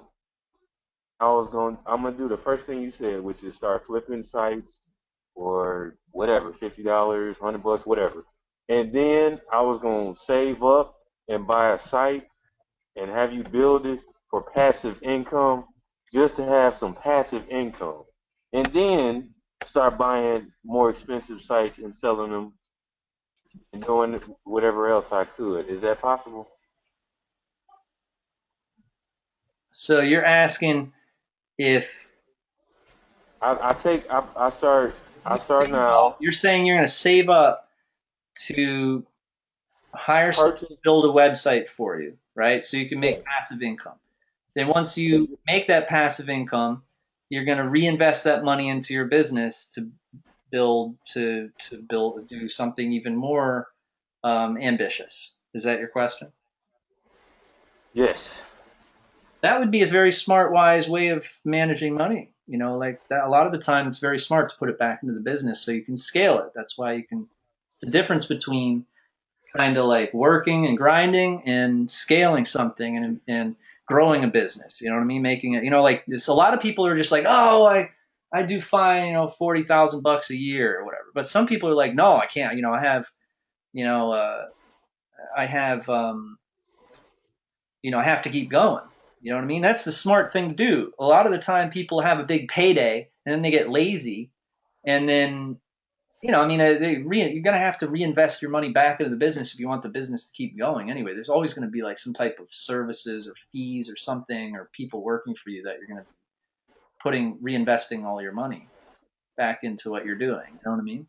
And if you don't, then the business has no power. And then it just ends up like, all right, the work that you put into it, in the end, it's not turning out to be a good per hour rate. You know what I'm saying? I'm used to doing things like sometimes I've gotten like 50,000 for an hour of work. It doesn't happen every day. It's not like, I make $50,000 an hour consistently. But if you look at some of the time that I've spent, like sometimes I've spent like 10 minutes doing something and it made me $100,000 for that 10 minutes. Like an example would be like, I made a decision to contact someone on YouTube, purchased a video on YouTube, added a link after I'd purchased it took me 10 minutes to do that. And then that link generated $100,000 over like a year and a half. So, you got to just be smart about things. And then the money that comes in, like you can splurge a little bit, when you have big paydays like that, but always remember like to work on like, I say like work on making sure that everything is really tightly knit, especially if you're selling your own product, and make sure that your customers are happy and everything. You got support, you pay a support team, you pay, GoToWebinar, do webinars, stuff like that. And then you'll find that you're reinvesting in the business. It's like, it becomes its own entity. You know what I mean? So that entity, it's kind of like a living, breathing thing. And you're like you're like the father of that living and breathing thing. It becomes an adult, becomes much bigger than you are, and then later on down the road, you're 80 years old, then it's doing your diapers for you. You know what I mean? It's like that. Yeah, and just to go off of what you said, I read a lot of books in psychology and business, and you have two types of people. You have sporadic and you have clock builders. A sporadic person will get 40,000 and say, I'm straight. A clock builder will turn around and say, what can I do to continue getting 40,000 and then build off of that? I don't like to make it passive, and I kind of wanted to make a clock out of this because I have a lot going, and I was trying to get into Amazon, eBay, Shopify. Now you got domain building, and then you talking about building a website. So I was just trying to figure out how to kind of format a strategy. And so coming from a state of abundance, I really don't care if it's 1,500 or 2,000 because I'm gonna make that back anyway. I just wanted to know the capability of what's going on so I could format a strategy because I'm really trying to get this started. That's why I wasn't gonna start my training until Monday because I'm finishing up other training. And so I do thank you for taking the time out to explain everything because most people don't do that. They kind of give you a dream and then you have to figure out on your own what's going on. And Yeah. for the record, Where are you at now in this whole process? Like, you sound like a smart dude. Like, you making any money? right now I started completely from scratch. That's why on my Facebook there I'm working on my trademarks. I own some trademarks. I own an LLC. I kind of got that under wraps because what I did, most people would say, oh, I'm going to be a marketer. Well, if you got, let's say, for example, hypothetically speaking, Soldier Boy said, oh, I'm going to go in and I'm going to do a travel business. If Soldier Boy said, I'm going to do a travel business, you got at least 1 million fans that's going to buy into that. That's $1 million times the fee. $10 a month, that's $10 million a month. So I said, okay, well, let me get my popularity up first. That's why I stopped showing Fan my base. face. Fan base. Yeah, that's why I started building my fan base, and I'm getting my cement level, the basement of my business, my LLC, my trademarks, and then I'm gonna start adding bedrooms, what I'm gonna do in the rooms and what kind of business I'm gonna start. That's what when I came across this, I'm like, wow, you could buy domains and sell them. At first, I thought, oh, I'm gonna get a $9 domain and I'm gonna get $50,000. But then listening to you, I was like, oh, okay, well, if I could just make a few $100s a month and save it, that's fine. Yeah, I mean, you sound like a So, smart dude. Like, I teach a lot of people who are not as smart as you. All right, you know me. I don't really mince words. I don't have time for that. But like, like the reason I have to start really small with people's is because I know a lot of people don't want to do much work, and I got to make sure I get results. I got to make sure people are like, it worked. You know what I mean? So I make sure that I do something that's definitely going to work. Right? Sorry to interrupt. You're But super. if you want to contact people with that $9 domain, like if you bought like plumbing.com and you contact the biggest plumbing contractor in the United States and say, hey, can we meet together, and go out to lunch with them and book a 50, you know what I mean? Maybe plumbing wouldn't be $9, but you get my drift. Like if you buy a domain for $9, you post it on Flippa and don't do anything, you're going to get like $100, maybe, right?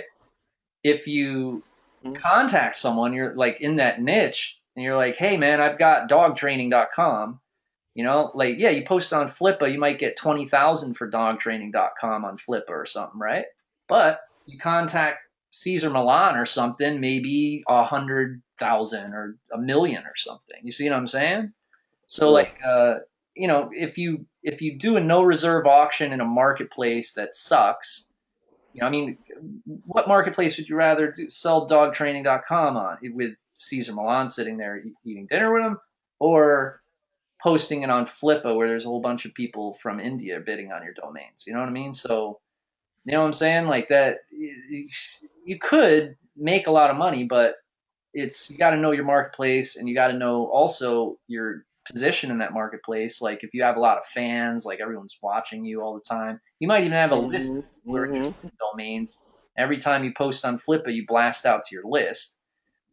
I tell you right now, I don't have a domain list myself, and I've still done 400,000 on there. I've done 400 something thousand on eBay, done God only knows on GoDaddy, and then I've got a whole bunch of $1,000 sales or $5,000 sales that I did privately. I've got sales that come from people I meet on Flippa, people I meet that contact me through Whois, you know what I'm saying? So there's also like just get the momentum going. And then that's something that everyone always should have in their back pocket. It's like one of the most basic foundational methods to marketing, and I only teach and do programs in areas that I have a lot of proof, and makes sense, so I know what I'm doing in those areas. I wouldn't do a Shopify program because I never used Shopify myself. You know what I'm saying? So it's kind of like, I have different fan bases that kind of all nowadays, because of social networking, they kind of all mix together. But I know what you mean. Like I wouldn't want to go back in time and spend all that time doing small niches, niches that really don't have reach, like you sell out. Like we had this one niche that sold out to everyone in the United States, and we only made like $15,000. It was like football coaching. You know what I'm saying? I mean, maybe gross it did better than that, like maybe 60, 70,000, but I mean, like we sold a crap load of them. We were only getting like $4 each sale or something because me and my partner, the coach, we split it. So, once you build especially if, I don't know what your niche you're in, but if you're doing, this Clothing. which one? Hey, we only got like 9 minutes, and it's another webinar coming up. So I just want to throw another question at you. I don't mean to interrupt you. Are you familiar with the USPTO? No. The United States Patent and Trademark Office. They have these are when people turn in. I don't want people using my stage name no more. I'm Rick Ross. I don't want nobody using my stage name. They gotta file it with the USPTO so somebody can't take that name. And then you have the DBA, which they What are register. you, the original Ricky Ross? No. It's a moniker. Like if you go USPTO. Hey, let me tell you something. Listen to this, all right? I don't even believe in trademarks. I'm a libertarian, man. I don't believe in no government shit, any of that, all right? And I'll tell you one thing, like I might I copyright music or whatever. I used to do that. I don't even do that anymore. The problem that I got is and this is a problem like where I wish that I copyright things first. But here's the deal. Then if I'm doing, say for instance, I put out a whole Beats catalog, right? A whole bunch of people, they'll be posting their beats, like recording, and then all of a sudden, like it's gonna have a ad will come up in their YouTube account, and then I'm gonna get complaints because people will be like, "Man, I thought these were royalty free," but so I sell these beats. Then guess what? I can't use them beats. I'll try to use those beats on one of my things, and then it'll come up with an ad on for my own beat on YouTube because someone went through CD Baby, and so someone didn't even send it. Someone's using my beat. They didn't even send it to the government. Then it's got an ad on it. Now, I guess the system is better because of what's his name, Aaron Schwartz, right? He invented that. With the what do you Creative Commons license and everything. All right, cool. So now we don't have all like big major companies suing the small guy. All right, it's like everyone can get along, but it can kind of get annoying though. You know what I'm saying? Because then it's your own stuff. You know what I'm saying? But if I do that, and then when it comes to trademarking, it's like I always am very careful about not messing with trademarks that other people have done. But why aren't I trademarking my own stuff? Well, kind of like because I've never had a situation like where someone, like if a competitor hinders my bottom line or something, then there's all these other ways that I can take care of it. You know what I'm saying? And why would I even need that? Like, what am I going to do? Really bring this guy to court? I've never brought anyone to court in my life. Never had to. You know what I'm saying? No. I understand. I'm saying, I just think it's a big waste of time, brother. You see what I'm saying? Like I see a lot of people, they spend all this time patenting stuff, trademark and stuff. It's like, and then like 5 years later, it's just this big waste of time and money. No one made any money. Just make money first, and then once it's making a ton of money, then trademark it. no, you get you. What I'm saying is, I plan on getting into entertainment, and I'm going through that whole process. My question was, I got about $200 in fees, and I won't have. I need it by the end of the. I don't need it, but it's required by the end of the month for this to run smoothly. Do you think it's possible that I could start purchasing? I go through the training Monday and come up with $200 purchasing and selling domains by the end of the month. $200 profit. If I go through your training Monday, do you think I could profit $200 by I mean, like, what do you think? April? You think the answer is either yes or no? Like, what if I said no?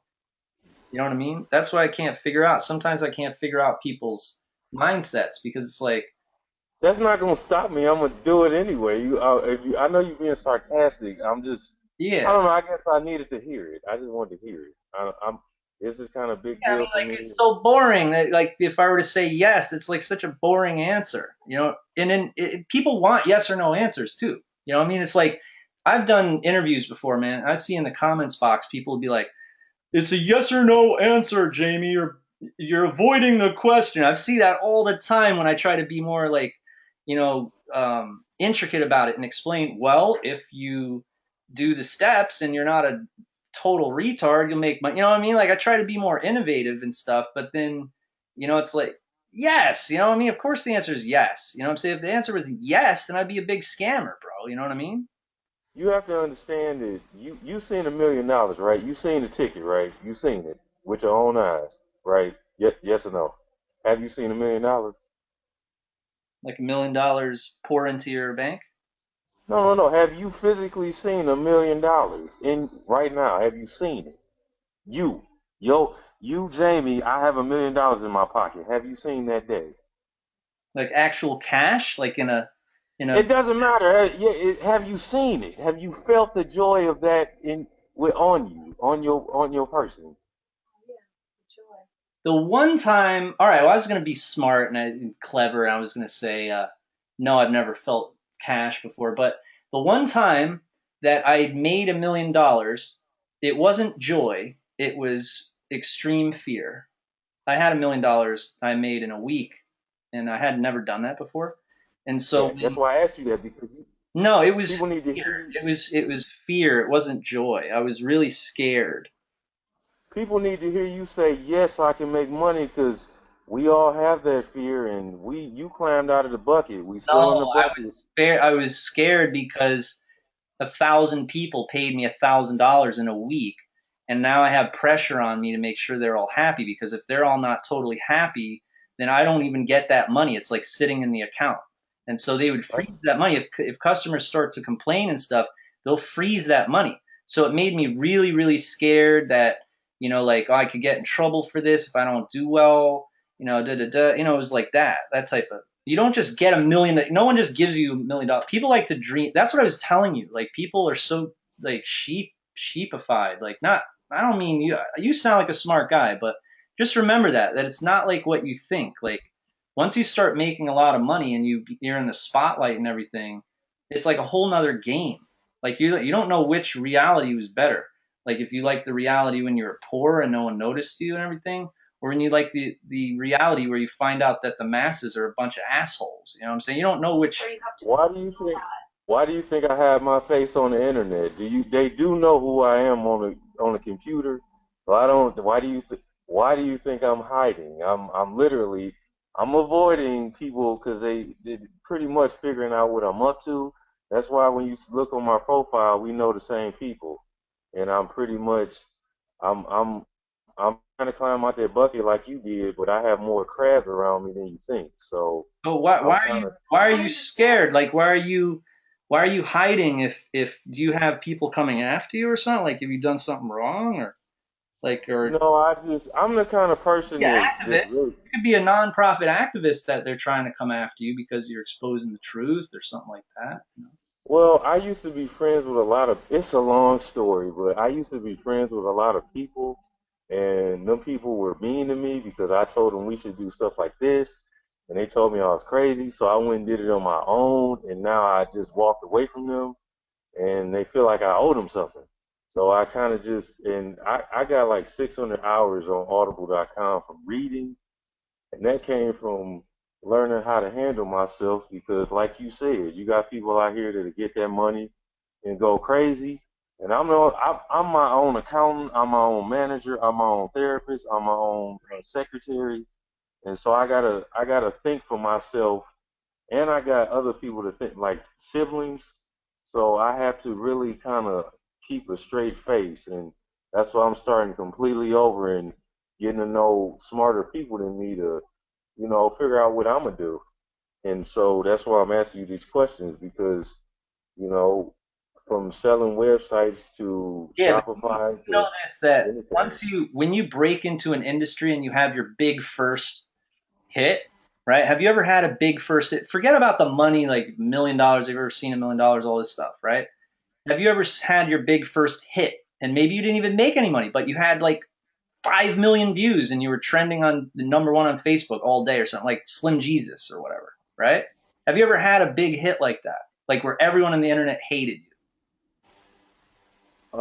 It, You're getting yeah, you get death threats and people come show up at your house. Have you ever had that happen to you? well, they showing up to the house now, Total but they're strangers. not I'm showing up not on the talking internet. about business partners or whatever, but total strangers. No, people actually pull up and look at me and pull off. They'll pull up and they do it every day. They pull up, they'll look and see if the car is outside, then they'll pull off. They do it every day. I live in like a cul-de-sac with big houses. They'll pull right in. It's no gate, so they'll just pull right in. They'll look at me and then they'll pull off. And I just be sitting there looking like, what? Can I help you?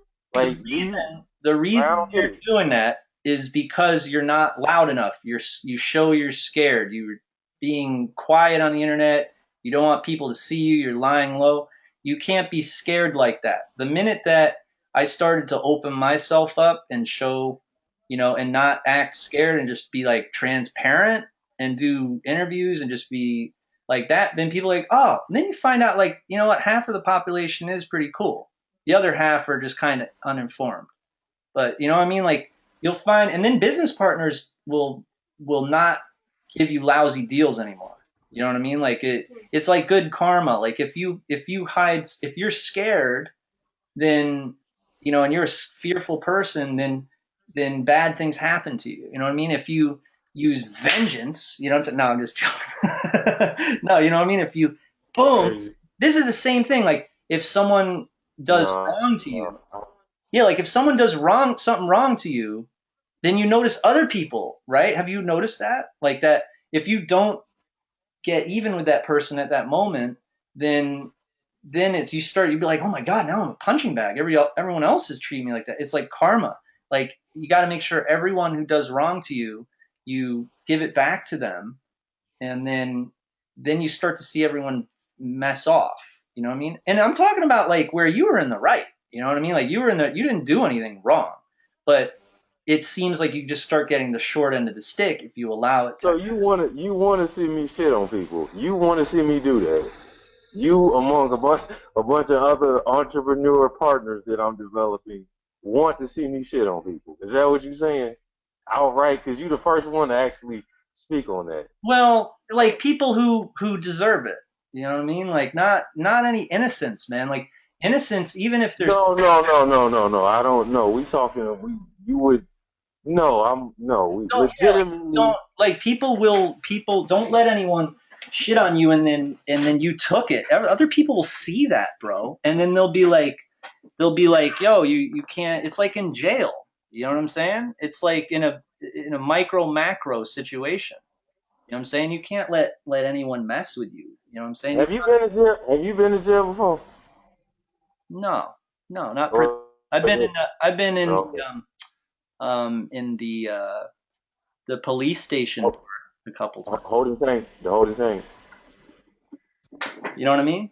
Or like here's another example. like in summer camp. You know what I mean? It could be a good place, but a good place could turn real bad real quick. Also, the new kid in high school, right? New kid in high school, you got to prove yourself. There's a lot of situations, or the new kid in an office, you know, the new guy in an office. There's also situations, micro, macro, like that apply to being on the internet, like in terms of getting a promotion and everyone else in the office getting jealous of you. There's a lot of stuff that go, and you got to know how to handle those types of situations. You know what I mean? Because There's a if you do get big, what happened with me is I got big without being an internet marketing guru. I got like really successful on ClickBank for all these music niches and stuff, and people were just knocking my door down trying to find out like how I had certain stuff going. One of the examples was how I had all of Google when you typed in hip hop beats. I was all over the page, so I had like every beat maker in the world contacting me, angry at me.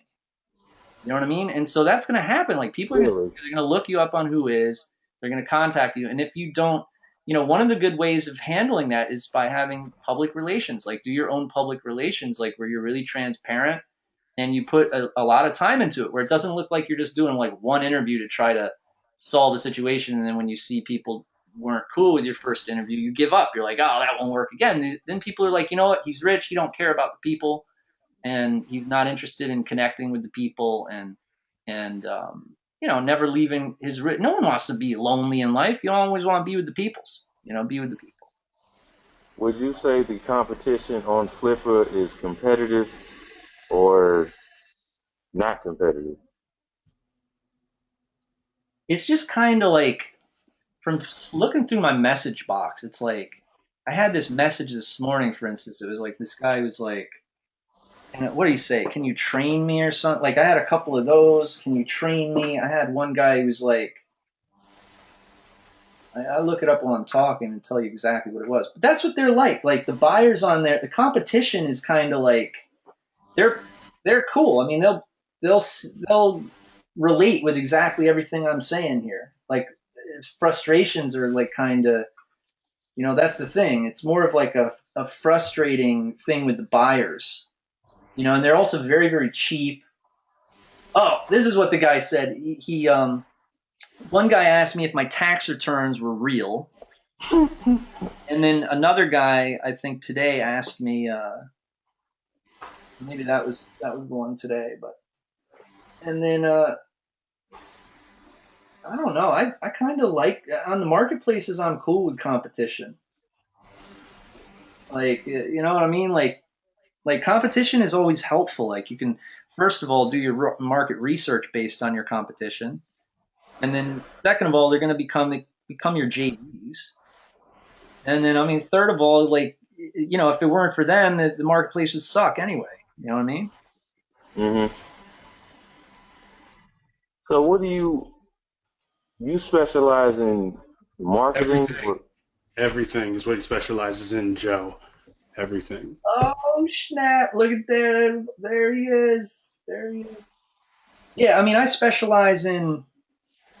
I don't know. I mean, you should look like you should watch all my stuff and then be like, all right, he's got a lot of output. Like this guy is selling a lot of units. He's got a powerful list. Like he does a bunch of niches, and then be like, all right, well, how's he do it? And then you look, and then this is the answer. This is the secret of how I do it. Like there's so many different solutions out there for different things. You know, there's like to build a website, you got all these options. You know, you got WordPress or you got regular. You know, you got Optimize Press, which is like this plugin. You got all this stuff, and if you were to ask me, like half of that, like 90% of all these different things, I don't even use. I use like the same thing I've always used for like years. You know what I mean? And I'm still competitive with people nowadays. So it really shows. That's like proof in the pudding that like you don't need all of those different things. You know, and it comes from like this idea of like you need other people to do things for you. You know what I mean? Like you really don't. Like all you need is just a good foundational workplace, you know, and it's kind of like doing art. Like if you're in entertainment, you probably are somewhat of an artist or whatnot, right? Creative mind, right? And then therefore, like, you know what works, how do you do your music? You might use an acoustic guitar, which is like a piece of wood and like a couple little, you know, strings on it and stuff. You know, you see what I'm saying? And so, Yeah. I mean, sometimes that works. The most basic tools work for like modern artists. You know what I mean? I got you. I bought the program, bro. So I believe some good. Why would I join the program and I wasn't? I checked you out a little. I didn't know you had a YouTube or nothing, so I do believe you. Yeah, no, I just I wanted to know you're a know. cool guy. You're a cool guy. Don't get me wrong. I'm just kind of high strung, and I think that that you'll do fine. And you're an example of why I still do this is because people are cool. You know what I mean? Like they're cool to talk to, and like you don't know me from Adam. You just bought like a couple days ago, and you're already still pretty excited. You know what I'm saying? Like you're not like Hell yeah! I mean I that's don't what know it what was like I back don't in know the day what's when gonna I happen. first I bought my first program just like you did. I don't know when you bought your first program, but I bought my first program in 2004, and it was like an ebook. There wasn't really much out, but I was pretty excited. I mean, I had a little bit of doubt, like whether Chris Carpenter was, just bullshitting me. You know what I mean? But I read the book, and I really had nothing but love for him. I was like, you know what? This is true stuff. He's teaching Google AdWords, and so I was the same as you. I was just kind of like, what's one of the questions I would have asked him if he had a webinar was I would have been like, how fast, remember how you were asking me those questions earlier? I would have asked him the same thing. I would have been, but in a different way. I would have been like, what's an example of one of your students that made money the fastest? Like, have you ever had a student read your book and make money the next day or something like that? That was similar to what you were asking. I mean, I would have loved to have asked him that, but I mean, at that point, he could have just the same thing, yes or no, right? And he probably would have been like, Oh, I don't know what he would have said, but he ended up being a good guy, though. He did something like a year ago. Didn't do too well, though. He's, kind of a dinosaur now, but he's a bit of a hippie too. He lived in like this, like Chris Carpenter. You should look him up. He lived in this like in Vermont or something in the woods. I only I only skimmed through the site that the training was in, and from start to finish, if I go through that training and stick to these webinars, um, everything will run for itself, or is it something I'm gonna have to learn in the future, like Yeah, no, I going think from so. 150? Like for anyone, like the answer to that question, especially since you said if I stick with the webinars and if I stick with the training, I get more into it. Will it work for me? Will I build passive income? All that. I would say yes, and you know why? Because say for instance you have some type of learning disability or something. I don't know if you do, but say, there's nothing wrong with that because I have learning disabilities too. But say if there's something that was in your way, you have 4 kids, you got a terrible no internet connection or something like that.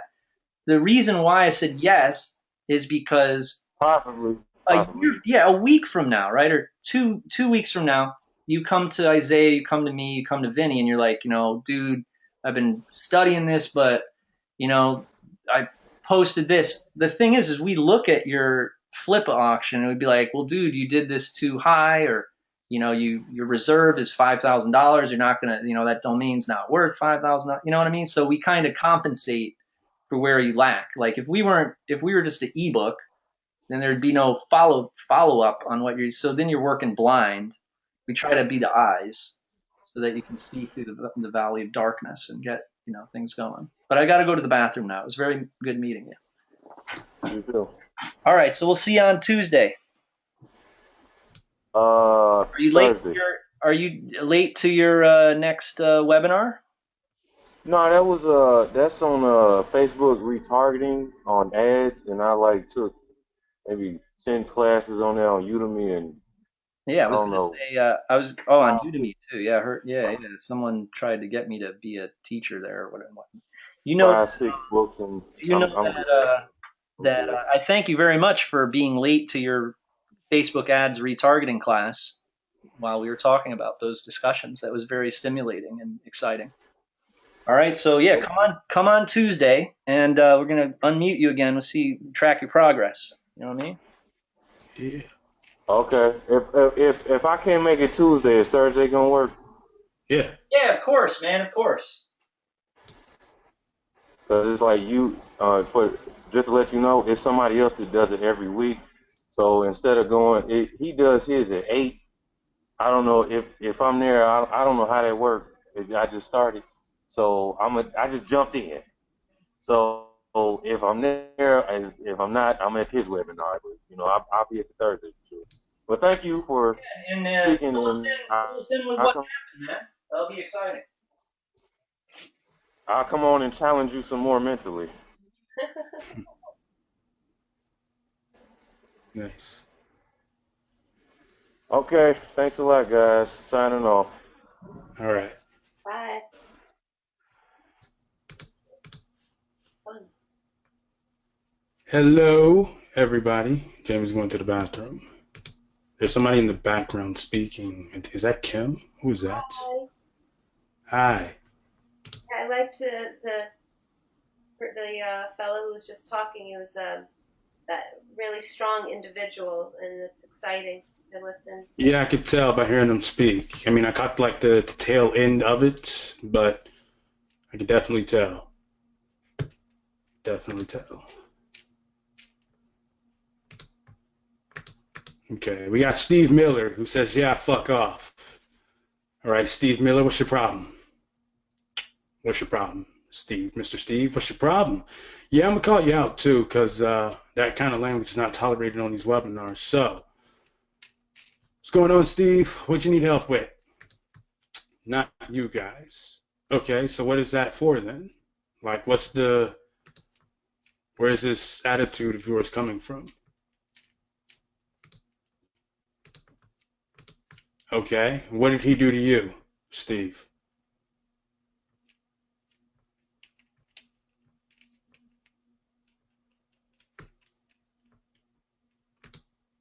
Nothing. So, why the language then?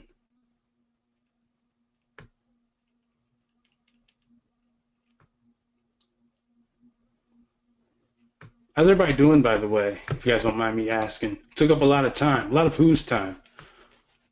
Let me see how many questions you have in here, Steve. Let's see here. Now, I've missed 2 hours of this webinar, so I don't know what's been going on. I had some things that required me to, let's just say I had to take care of some things. I'm not at liberty to speak about those things, so I may end up incriminating myself, but I take care of some things. So let's see here. Steve Miller, I joined late. I thought it was 1 a.m. UK time. Okay, so you're in the UK, huh? I've been buying domains. That's awesome. I don't know who you're talking about. Forget this. Okay, you're saying forget this. You could have left. This guy has another webinar. Get him off. Lose this guy. Okay. This is all you, Steve. I'm just reading it out loud so people know. All right. So let's see here. Let me see if I can find more. I am a new domainer. I bought these domains. That's blank. That's blank. That's blank. Okay, you bought 3 domains. Beat Music Box, Create My Photo, Hot Girl Gamers, and PotassiumPowder.com. WrestlingLiveTV.com. So what's your question? What the fuck is this dumbed down bullshit? Okay, just do it. I'm gonna sell these. If I get the price I want to build, I will build websites. Okay. And there was not a single question in there, Steve. So what the hell is your question? Because there wasn't a single question there. You told me what you was going to do, so go out there and do it instead of getting angry at what somebody else is doing. All right? So if you're going to go build websites for your domain names, then go do that. Tuesday, you should have some Flipper listings up for those sites. So what? If not, well, we have something to talk about. All What right? happened while I went to the bathroom? I'm just reading what Steve Miller here is saying. Oh, no. That's all. Well, Said he wasted his time. So he wasted your time, Steve. So you easily could have left the webinar, yet you're still here. You have 4 or 5 domain names. Do you have any of them listed on Flipper? Yes or no? Yeah, he looks like he's just kidding around. We'll see. I'm not leaving. Okay, so how many listings do you have on Flipper, Steve? Woo! Be strong. Let's see it, Steve. He'll come How around, many especially listings do you have on Flippa? if these cats are some people are brand new. You know, they gotta get used to it. But I'm gonna send out a mailing to you guys from AWeber about the webinar and stuff, and I'll be right back. Sorry to interrupt. I love you guys. That's awesome, Steve, but you didn't answer my question. Do you have any Flippa listings? What's the link to your Flippa profile? Drop it in the questions box.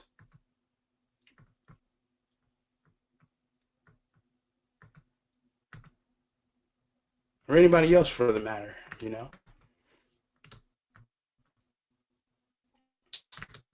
I have not listed, Steve.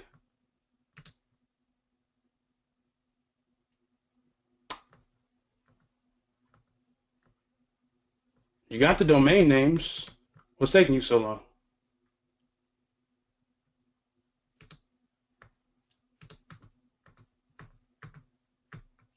Two days. Again, 48 hours? What's taking you so long? I asked you this question because we have guys in here who they'll buy a domain name right now, and before this webinar is over with, they already have the listing up. So what's taking you so long, Steve?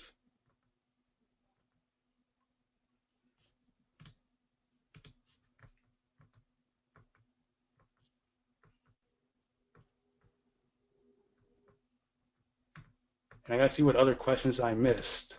I work full time. So what the hell are you doing right now, Steve? What's going on? While you were on this webinar complaining about this guy Joe wasting your time, you could have been making Flippa listings. So your excuse of working full time is bullshit to me. All right? So what's it gonna be? You're either gonna post the listings and stop complaining about somebody wasting your time. You could have posted a listing, got back to us like, hey, I just posted this listing. We'd be like, oh, okay, so let's help this guy out right now. Or we would have something subjective to help you out with, basically. All you showed me was a list of damn domain names. That doesn't help anybody in here. Okay? Steve says he wasn't bitching. Should I read what you said again, Steve? So I believe the general consensus of everybody in here would say that's kind of bitching.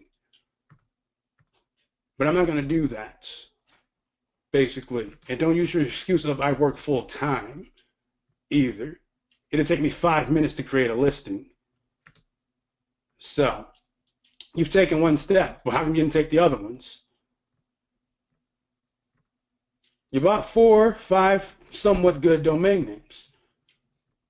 While you heard Joe give us a little spiel, you could have went to Flippa, posted a crappy listing, a really crappy one, and you'd have been like, hey, I just posted this listing. That'd have been much more productive of your time than talking about in here like, let's see here. Let me go back. Yeah, fuck off. Let's see. What else did he say? What the fuck is this dumbed down bullshit? Let's see. What else did you say? Let's see here. I'll stop there. Tomorrow. Steve, that is not acceptable. There is no damn tomorrow. Go do it now. Go post a crappy Flippa listing and then get me the link and we'll tear this shit apart today. Okay? It is acceptable. What's acceptable? Okay, guys, quick question. You buy a really good domain name. Do you post a listing tomorrow or do you do it today? What do you guys think?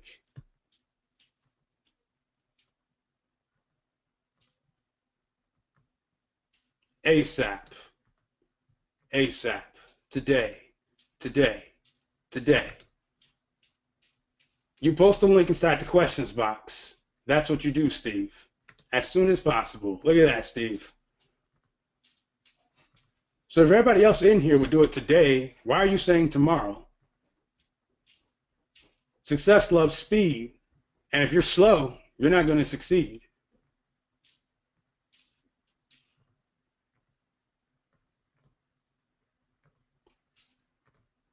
So I need you to go post a crappy Flippa listing or something. I will send you the link tomorrow. Steve, what the hell is what's taking you so what's stopping you from doing it right now? What's actually stopping you? What's the real problem here? What's stopping you from getting this done right now? What's stopping you? You keep saying tomorrow. That's not going to cut it for me. You have the domain names already, so why are you waiting until tomorrow? Because there's not a webinar tomorrow.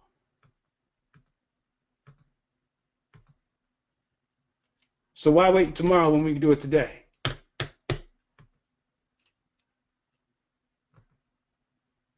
Or should I just move on to somebody else? Somebody else who's actually an action taker, and it's not going to say, I'm going to do it tomorrow. I'll send you the link tomorrow. We're Those done. are more people I actually want to work with. Yo, we're you done. telling me you're going to wait until tomorrow isn't going to work. It's like the good cop, bad cop. Yo, Not webinars. yo, We know this, Isaiah, but look. can you give can you let Kim talk to Steve real quick? She has one quick thing she wants to say. Sure. Well, to you guys, and Isaiah, I did. Hello. Hi, everyone. Okay, so I did post a listing, and I timed it from start to finish, just to see if I could do it. And my listing didn't sell, and it was probably crappy. But if you have the $9 to post it, it is possible to do it in under an hour, because I did it. And if I can do it, anybody can do it. And I just used the formula on the website where it says that, where you guys have it, and then you put your name in, a little bit of a description, and I'm a little nervous talking in front of everybody, but it's doable, and you could do it now and not wait till tomorrow, because I'm sure you'll probably be talking for a while, because you teach for a long time. So I just want to say that, and it is possible to get through your fear to do it. Like, I'm afraid to talk to everybody. I don't know who I'm talking to, but I wanted to just share that it's possible. And even if it's a crappy listing, it's you feel like you accomplished something. And then the good news is they have you guys to look at it and see, maybe it needs advertising. Why didn't mine sell? Probably didn't get enough advertising, but I did do it, and that's all I wanted to say. So good luck, and just push through your fears. All and right. That's it. All right. Everyone give my baby mama a round of applause. Her first talking on a webinar. Woo! And she was nervous. Look at that. Yeah, I am nervous. She's very sexy. Very It's sexy. called stepping outside of your comfort zone. You did a good job. Yeah, and now I'm learning how to do, on a personal note, while I'm listening to you guys, I'm learning how to put a gift onto my autoresponder for my website so people can get their free gift, and I'm researching that. So, I mean, what I learned from Jamie and you guys, it's not a one-time thing and you're done. It's just there's continual, and you too, Isaiah, just continually moving forward, and you get there. You have to celebrate the good stuff, and you just keep going. Yeah, I think what all you guys' problem is, except Isaiah, of course, but all you newbies, is that you think of it so technically, and that's why I wanted to say, you know what, 50% is technical, but the other 50% is creative. And when I say creative, I don't mean just like making crafts or something. I mean, like, first of all, assessing the market research side of it, where you kind of assess the marketplace, the market. You look at the sales that went through. Now, some room for error, like if you see something just had one bid, it could have been a matter of luck. But you have to do more of like conceptual, imaginative, imagination, not just the creative parts, but like the imagination of like why someone would buy something, why did they buy that domain? And then, having your settings correct, like you could even do a little bit more and look at the auction that was successful and look at their settings and just be more of like just a brain that thinks about, everything but the technical side. Like, who are these people who bought these domains, and who's the person who's going to buy your domain? Who is that, and why would they buy that domain? A $20 auction or a $30 auction might even be more, if you're trying to there's a difference between $30 and $100. I'm saying, like, if you suck at finding the domains, then that makes your price lower. That's all. Just think of it that way. But you can't be unrealistic, and keep your head in the sand. You've really got to go in there and think about what value in contrast to the marketplace that domain is, and just really think of it that way, and think of it like, am I giving a good deal? Is this a steal? Or did I do a good enough job at preparing myself for this? And is the listing really good enough? And if it is a fluke, or do I have something to do again really fast? Do I have another listing that I did? How well did you prepare for this new business that you're jumping into? You have a page there that has the outline. You just cut and paste it right into the listing. You guys already did that. I know. Yeah. So it's good, but that's what people miss, because, see, again, you proved my point right there. You went directly into this technical side of things. And what that means is, if you do 100% technical, you're not using your brain. Like, a robot can do technical things. So I don't see value in the left-brained people. I just don't see. They work for Sikorsky Aircraft or something. I mean, no offense to anyone who works for Sikorsky Aircraft, but you get what I'm saying? I mean, look, they're nice people, but they're not working. They're not a boss of a company. A boss of a company uses a little bit more of their brain, like the other creative side and the imaginative side. And, I mean, come on. Let's the black people. So you went right for this template. You said, well, it's already done for you. It's already done. Just use the template. But then that means, like, you're not going to use your brain. Like, there might be, you need to nuance that. It's like, there's an autopilot feature in a 747, but did the autopilot start turn on the engines and fly the plane to 30,000 feet all on its own? No, it's only once you get to 30,000 feet, then you put on the cruise control or whatnot. All right. So you want to be able to use use all the resources and everything, but don't just think like, oh, it's done for you. Look, we did it enough to that point, but if you want the money to go into your account and not my account or something, you're going to want to put your information into the ClickBank account or the PayPal account. You know what I mean? Like, there's a 50-50. It should always be 50-50, so that you're not just, working for someone or a consumer of something. Like, when you hire an H&R Block to do your taxes, they have templates and they're all technical, and you know what? They'll take your $30,000 that you made from an employer. It's the easiest thing in the world, because they're, what are you gonna, there's no employees, or, but when you have a big company, you're gonna spend, instead of the $9,999 or whatever with H&R Block, you spend, $9,000 a year for the tax return and the payroll tax returns and everything. And you know what? You have meetings with those accountants, and you guys decide on different things, different investments, and you're going to do a 401k that year. And, there's a whole bunch of more moving parts, because then it's bigger money. I mean, you might end up doing $500 million or something. You're not going to be using H&R Block to do your taxes anymore. You see what I'm saying?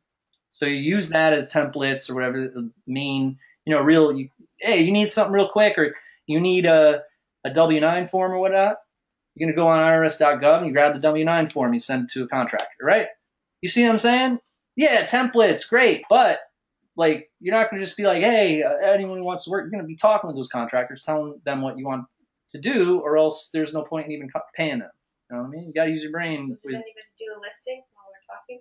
Yeah, think of a listing as doing your tax return. You know what I mean? You're going to want to think. You know what I mean? Or you're going to end up in deep shit. You're going to be bummed out. You're going to wait 14 days, no bites, no nothing. You're like, what the hell? You know what I mean? Same thing as you mess up in the tax return, you didn't use your brain, you're going to get audited. That sucks. The stinker. Okay. All right, I'll be quiet now. Sorry about that.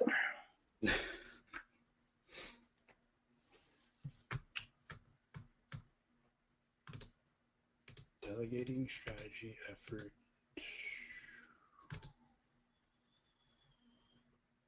New domain mining techniques that may have been answered already.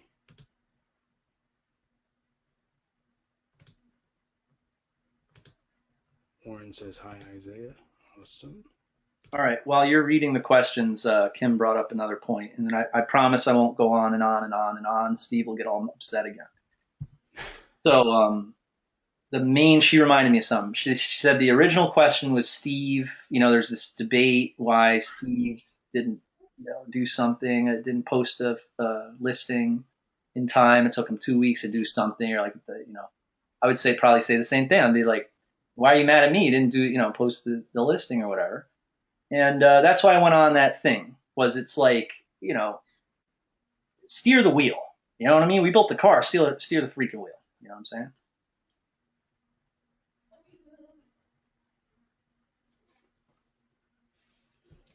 Yeah. Let's see here. Yeah.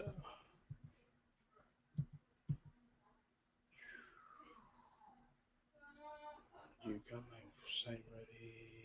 MyOnlineStrategy.com. Do for first stops. Great. Make it a success. JV's PPC, YouTube, CLA, Facebook, miscellaneous. Oh, well, don't have to cover traffic. I'm assuming Jamie covered that. Motivation, self-improvement. Okay. What would be the best way to create a lead capture page? What do I need to be able to create one? That was Sam who asked that, who's still here. Sam, did your question get answered earlier, or no? Let me know, Sam. Did your question get answered about the lead capture pages? Let's see here. Where'd that number come from? Weird. This was by Sam. And what about solo ads? Take on solo ads? Are solo ads good? Would it be a waste of time and money? Just curious. Okay, that was another one by Sam. Okay. Sam, let me know if your questions are actually being answered, or if they were answered. I don't really know. Like I said, I got here late.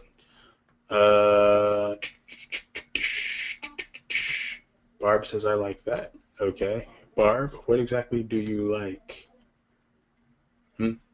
SD, I got your email too. I don't know how long you've been on the call, so I could use a free video editor. Okay.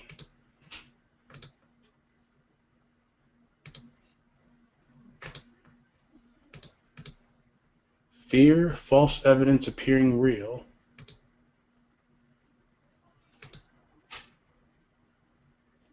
Oh, okay, so Jamie did dive into traffic then. Okay, cool.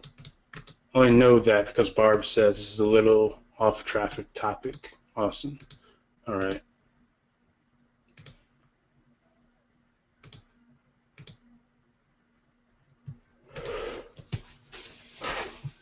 Oh, man. Can you apply this to us, please? I am so confused. Larry, is he still here? No, he's not. All right, so skimming past that, is Heather still here? Nope, skimming past that.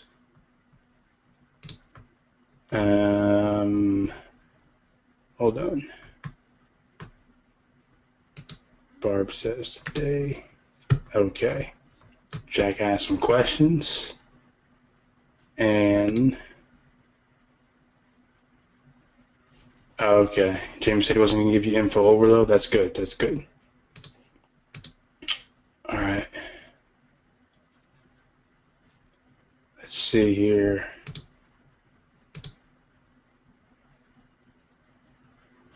Jack asks, is there an example of a good domain sales listing somewhere? I found the multiple domain package listing, but haven't found a good listing template for individual domains.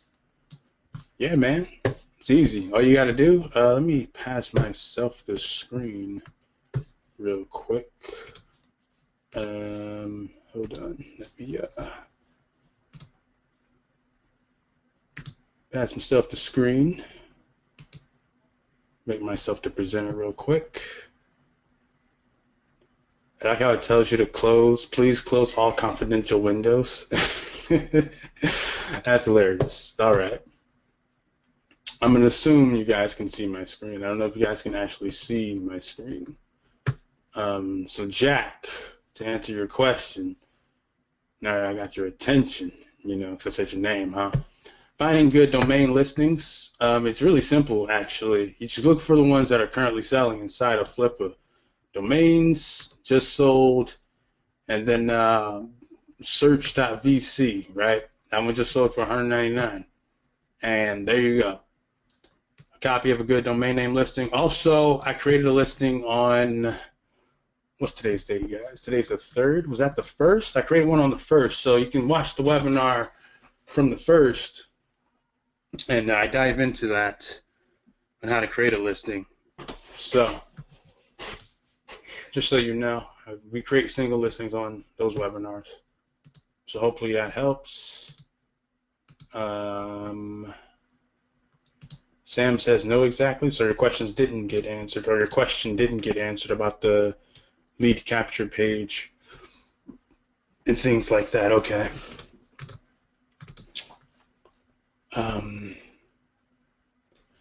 Okay, so Sam asked to make landing pages like a boss. She didn't say like a boss, so he didn't say like a boss, but still.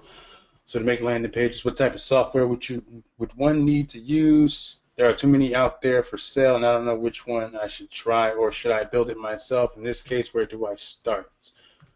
Or maybe I just need to watch and learn until I start asking more questions. Well, that's how you learn. You ask more questions. All right. Can you show me how to sell my domain through Flippa through Domainer Elite? You would buy the domain. You would do the research on the domain through Domainer Elite. And then you would simply follow the steps I covered on the 1st inside that webinar, basically. I gave you like, what? How many steps was it, guys? Anybody who was there, like 7, 8 steps? I think I have the text edit document, actually. The 5 steps. This is from the 23rd. Gee, that's way off. Maybe this one? That's from the 25th. Maybe this one. There we go. All right, so the steps we gave, basically, you got to follow these steps in a sequence. The first step would be getting the toolbox ready, basically being your Domainer Elite, your GoDaddy, your escrow, your PayPal account, things like that. You do your research, and again, you got domain. If you have the software, you just pretty much, this is easy to do. Then you go out and buy the domain. Then step 4, you create the listing, and basically, I covered that on the 1st. And Sam, I'll definitely dive into your question because that's a pretty simple answer. So, and then from there, Herb, you just create the listing. You honestly will be repeating these steps here, 2 through 4, because in the sales, it's like, okay, sell, and then I got to learn how to transfer it, basically. But we need to get you in the motion of actually research, buy, create listing. Research, buy, and then create. You see what I'm saying? So that'll be the sequence. And here's a Jack. Here's the exact listing we created on the webinar on the 1st, actually. So as you can see, the domain here, the research, okay, right? And then the ways to make money, because that's pretty important. And then related domain sales, and then some additional terms like how do you accept money and things like that. And this is what I gave those on the webinar. You basically state the domain, the research stats, the ways to make money, and then related sales. And that's pretty much all you really need for creating listings. I'll drop that in the questions box. So hopefully that helps. Barb said, I asked if you thought as a newbie I would benefit from having Estabot even though I have the software to help me with the appraisal and help me with the listing. Well, if you actually get the domain from the software, then you wouldn't really need Estabot because it's going to give you the appraisal value of the domain when you click on, appraise, But if you're using domains outside of, what you're finding within the software, then you can have an Estabot account. Because then Estabot would actually give you most of this information, like at least the research portion of it. It would give you all this information here. You know, I mean, the other way you could have did it is actually use like the Google keyword tool and found out this information yourself. And then that's about it. I think you get 5 free searches a day. So you would search that one domain, the appraisal will come up, you throw that in there, and then, you know, continue on like that, Barb. So, appreciate the assistance. So, what are the tools or programs we need to use to research a domain? Okay, let me get to your first question, Zach, on the landing page, how to create a lead capture page. It's actually, you can buy any damn plugin or landing page creator you want, really doesn't matter. The question, I mean, me personally, when I first got started, most of mine were templates, like HTML templates, meaning if you're comfortable with FTP and can drag and drop and edit some simple lines of code, then that was all I did for mine. I mean, I didn't buy OptimizePress for a couple of years. Actually, you know, it took me a while to buy it when I'm like, okay, let me create like my own stuff. Then I got OptimizePress. But for the longest time, it was all HTML based for the landing page, the squeeze pages, basically. And that worked really well because it loaded extremely fast. So, yeah. If you need a template, I can give you one. I mean, I've done that from time to time on these webinars. You just need to make sure that you're staying focused on the one thing though. So it's either domaining, and it's either domaining on the side, and then you're doing your whole, you know, list building thing if that's what you're doing, or it's going to be full time with domaining, and then the list building thing would be the side project. So this is my first webinar. I'll go back and watch the one from Tuesday. Yeah, we dove into this on Tuesday. Like most of these, like the opportunities to make money, actually, when we came up with these, I was actually asking webinar attendees to help me out with it, basically. Because one thing, you watch me come up with it, but if you get involved in the creative process as well, you feel as if you're a part of it, like you helped create this listing, when in reality, you guys did help create that listing for those who were there. So, let's see here. What about research for the listing? Yeah, okay, yeah, I gotta dive into that. All right, cool. Where did I go to get the related domain sales? That's again part of the research. I use namebio.com. I'll throw that in the questions box. Namebio.com. Basically, what I do is I type in a keyword. So let's say I type in name, hit search, and then we have all these domains here that sold with the keyword name in it. You see, so that's where I got the related domain name listings. Now, as far as the other research goes, hold on, kind of losing it here. Probably because I need something to eat. Research for the listing. Yeah, okay. So what we did was for that particular domain, we just used Estabot for it because all the information was being populated for Estabot. So product list, price list service. Wow. We hit appraise, and this is taking forever. There we go. The information is just provided for us. So we have the search overview, you know, the average monthly, you know, and the exact, which we didn't include because there's nothing there. But you also could have used the Google Keyword Tool bar for that. And that's Google Keyword Tool. And you would simply click on that first one right there. Let me sign in to AdWords. I hope that's the right password. Yes, it is. All right.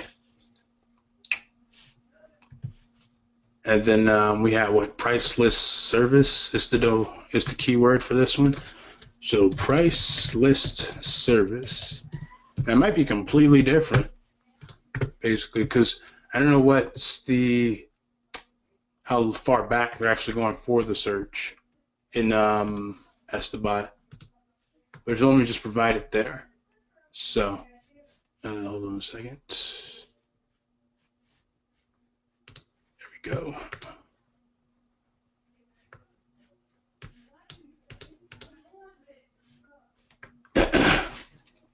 Another way you could have did this, because I know some people will be like, oh, you got to pay for that. Just go to Google and type in your keyword in quotes. Price list service. Okay. And then we got our search results right here. So it's another way to do it. Landing pages with selling domains. Please, template would be nice.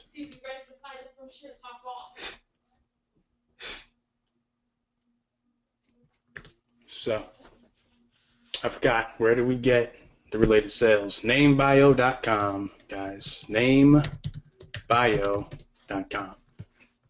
So I dropped the link inside the questions box. So gotta go. Thanks for the great night. See you soon. All right, Steve, love. All right, cool. So combination of different tools. Namebio. You can use Google to help you find the search volume. So if I go back here, so our search volume here, we have about, it says 14,883, and we're showing 15,500, which is pretty close, actually, relatively close to one another. So yeah, Google Keyword Tool. Me making it exact, because that's not exact. That's pretty broad. Let's see.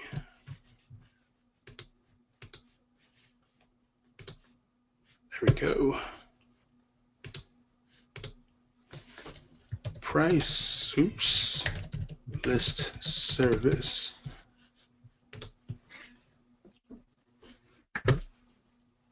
Oops. Oh, wait, hold on. Give me a sec.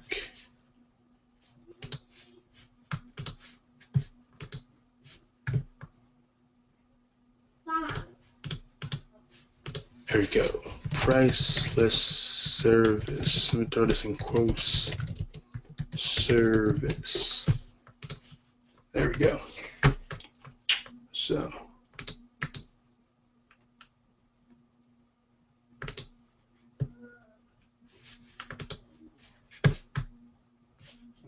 $1.21. This is 1217. 1217. This is if you were to create ad groups, so 1068. Geez, so much. So, come on now. I'm trying to check the search volume. Oops. So price list is probably where that damn number came from. But yeah. Any questions? I'm thinking I'm forgetting a question. Let's see here. Let me go back over here. Yeah, I mean, let me answer. Sam, keep it simple, right? If you're going to buy something, stick with that one thing.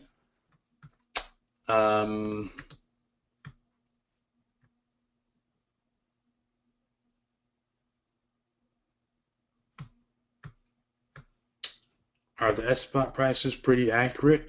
Or they're more accurate than the other Esteban prices, I can tell you, or the other domain name appraisal prices, because some of them, they'll be like, oh yeah, this domain is worth $4,000. And then it's like, there's no way this domain is worth $4,000. You know what I'm saying? So it's pretty accurate. What was the domain bar that you were searching for?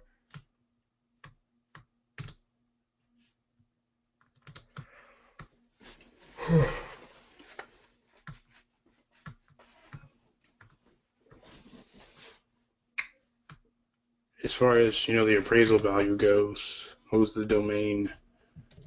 Esteban. So,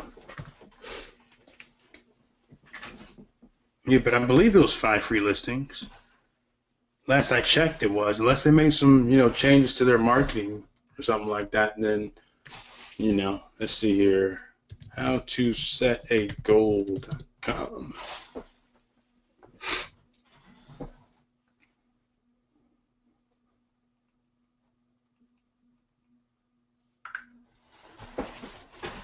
$8.90, nice. So, any questions? I'm hungry. Wow, that's a pretty crappy position to be in. How to gold? It could be better, Sam. It definitely could be better. howtogold.com. I don't know, it could be better. Had to price that a lot of money though. That search volume is ridiculous. Cost per click only $2.03. You can take a stab at it. You can try selling it. I wouldn't say, throw it up on Flippa for this number, because that's a common mistake we see happening. They'll be like, oh yeah, opening bid 500 to buy it now it's at 5,000. I'm like, why is this bid so high? Really? And normally be like a new guy who has it that high, and I'm like, this isn't gonna sell at all. Actually, think of it like anchoring the price. So if I were to explain, this is just a timeline, guys. Timeline for how I got started online and how I got to where I am today. That's all covered on the March 1st webinar from Tuesday. All right, so the price anchoring. So here we have 50, we have 500, and then we have 5,000, right? Three different numbers, and literally using the highest price and the smaller price as an anchor for the one in the middle, basically. So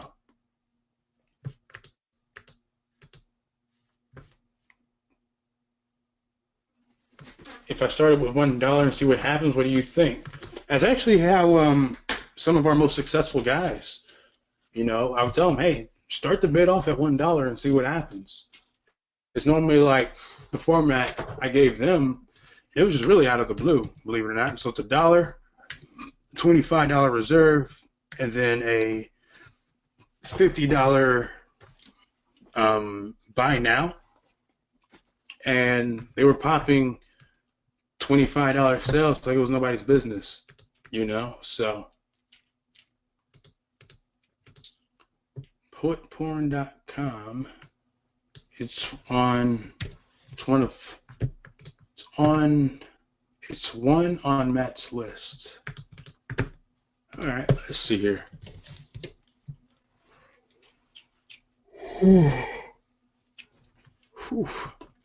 $900. Gets 1,000, about 2,000 monthly searches. So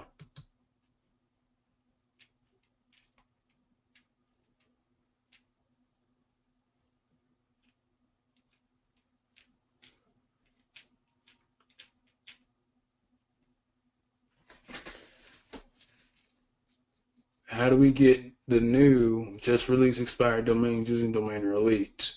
You have to stay up until like 1 to 3 o'clock in the morning every day. And that's 1 to 3 o'clock a.m. Eastern Standard Time, basically, because that's when that list drops. So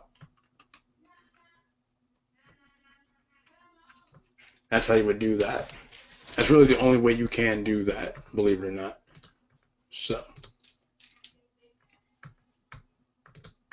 but you got to be quick. I mean, you got to have like GoDaddy open, ready to fire, ready to rock and roll, because if you're too slow, they'll snag it real fast. So Barb says, thanks. You're welcome, Barb. You're welcome. I see the related searches. Well, you see the related sales, really. And again, you could have just went to name bio and typed in, poet porn. Poet porn. I don't know if anything's sold with those two names in it, but you could have typed in porn and seen what popped up. Gun porn, porno, hot porn, sex. I mean, you got all these different options here. So 418 options. So you can talk about the ones that sold on Flippa. You can use those if you wanted to. So GoDaddy or One for One, which one is better and which one should we use? We use GoDaddy. But if you find that one-to-one works better off for you, then go with one-to-one and stick with it. Don't change your mind. Sam, you make the decision, you stick by that decision as if your life depended on it.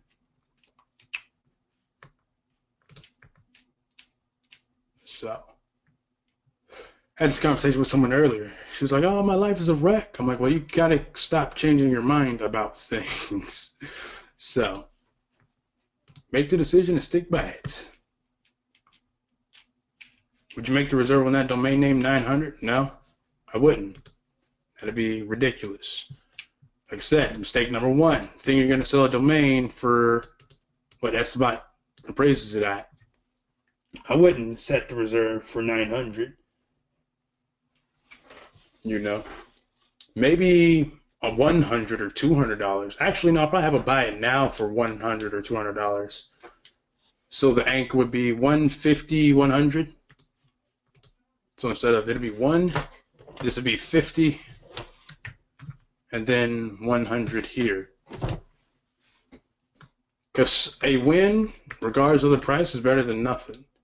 Unless it's like a $1 win, then that doesn't really count, you know. So that's how I would sell that.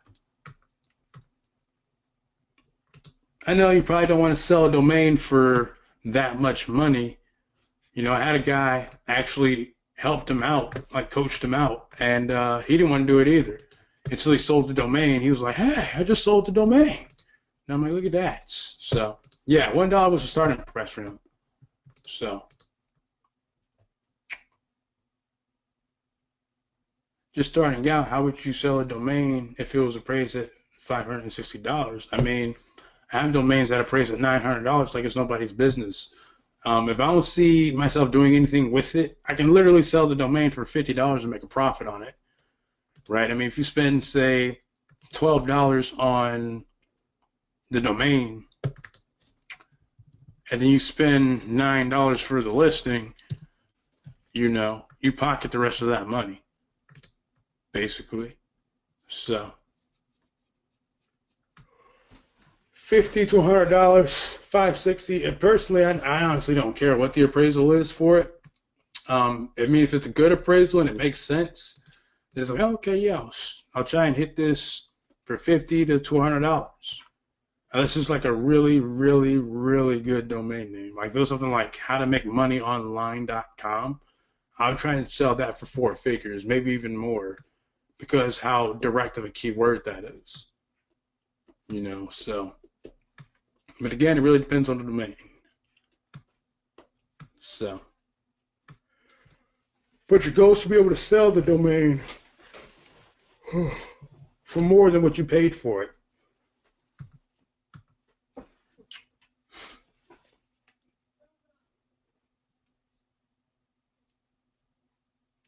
And after a while, that becomes really easy to do once you do it enough times. So.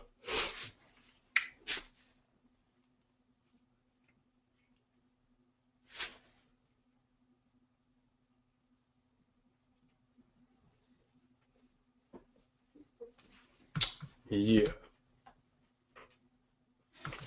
That's good advice. I will start there. I like the way you teach. Thanks. Okay. Thank you, Barb. I appreciate it. Thank you so much.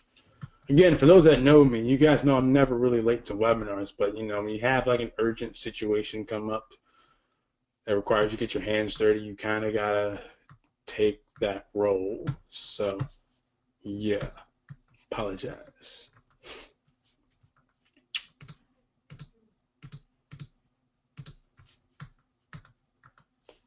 So let's see. Any other questions for your boy? Bar, Bill, Edward, S.D., Herb, Jack, Moses, Robert, Sam, Walt, Will, or anybody else in the call?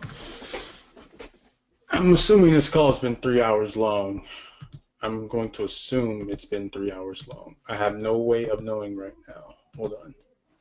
Yeah, it's going on 3 hours, so.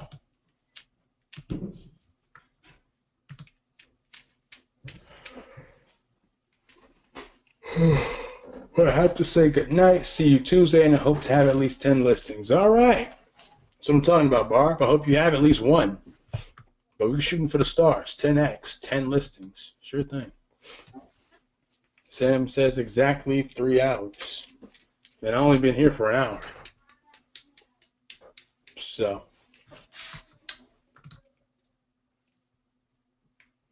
tanked. Okay, I don't know what that means, Shaq. Well, I will have at least one. All right, Barb. Sam says great webinar. Well, that's awesome. And, you know, I missed like the first 2 hours of it, so I don't know what. I mean, I'll have to watch the recording. You know, like you guys. Or thanks. Okay, Jack says thanks. Cool. Cool, cool, cool.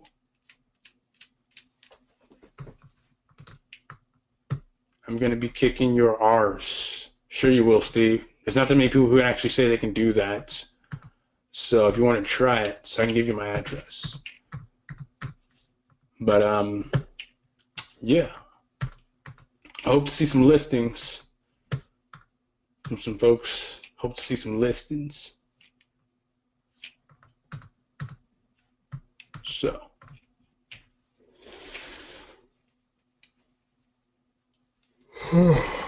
Man.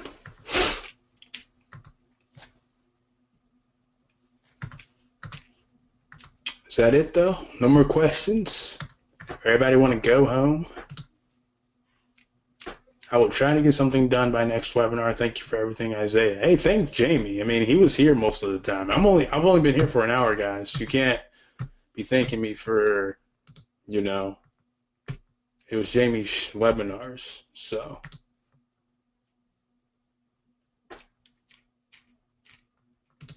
Say thanks to him, too. All right. I'll be sure he knows. Everybody said thanks. So.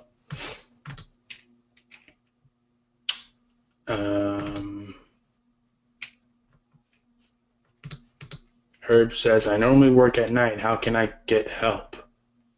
I don't understand the question, Herb. Because I'm pretty sure I just answered most of yours.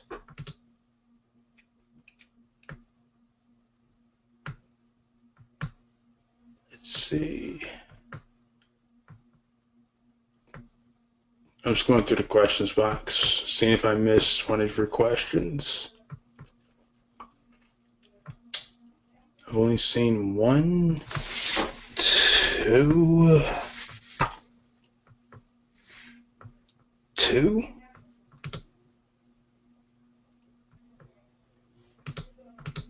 3,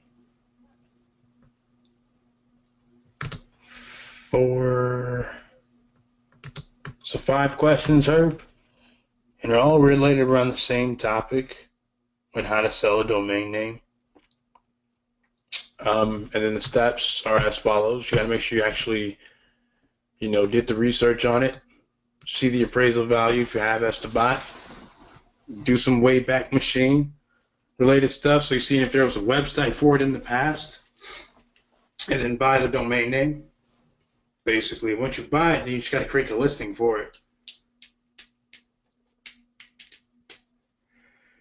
And that's all you would have to do with that.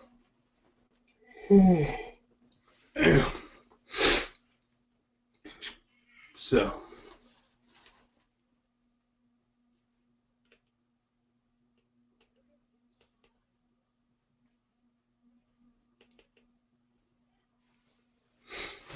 That's all you would have to do with that. I will miss out on the webinars. Then you can watch the recordings. Herb, they're recordings. We do record these. They are recorded. Okay? You just got to go inside the members area, click on, I think there's an archive link or something like that. And then you'll see like the first, not the first, but the latest recording, which will be the one I did on, I think that was Tuesday. So, which on Tuesday, GoToWebinar crashed on me. So we were like 2 hours into the webinar, and it had crashed at around 7 o'clock. So then I got back in, and it just won't let me record anything after that. So the last 30 minutes was just me going into this timeline here. Basically, that was really it. So you guys wouldn't have missed anything, really. So.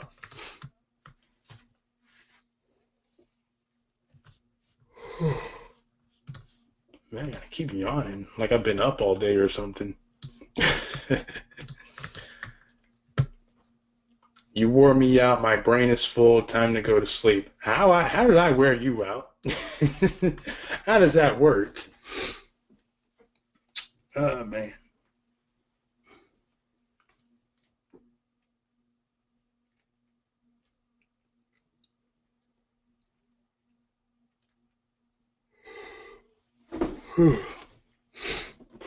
Be sure to check you guys' emails too.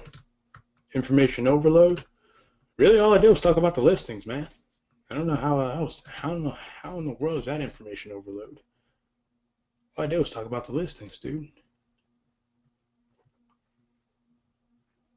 And you also got to remember it's like a mixed batch as well. It's like some people here have domain name questions. Some people here have questions on how do I get traffic to a website. So kind of have to cater to both audiences. But we do have, like, I actually broke this down in that webinar on the 1st. So then again, when it comes to creating a listing, domain name, right? It's right here, right? First thing, and I put these stars here to help separate everything. So it's easier to read, basically. It didn't have to be stars. It could have been equal signs, dashes, Q's, or whatever. It doesn't matter what it is, as long as it's something that separates all your information and things like that. So again, we have the domain name here, boom, front and center. And then we have the research portion. This is where all your research goes in this little box. Your Estabot value, your search overview, which in this case will be right here for this particular domain. This is Barb's domain.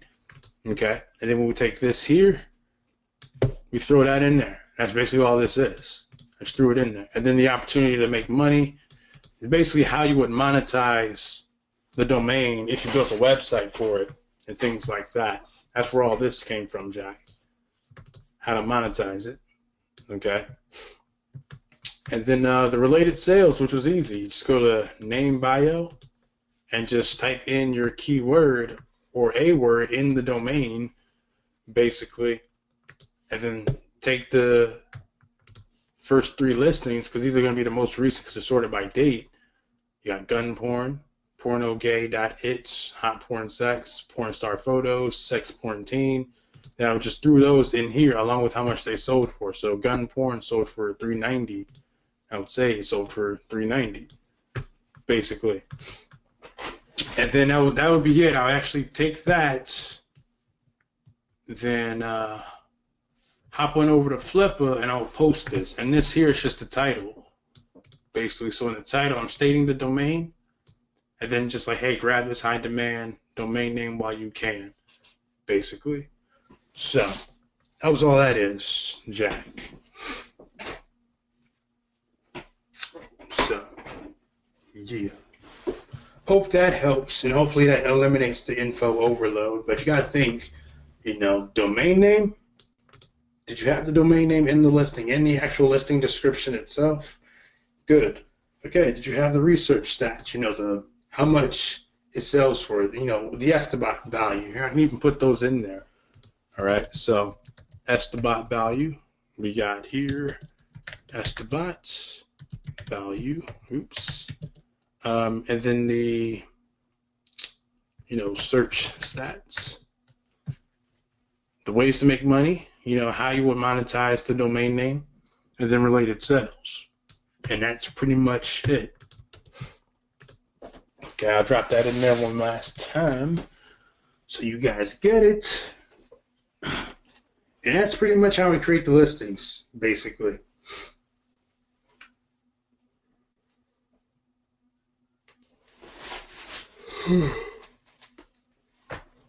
So, any questions for your boy?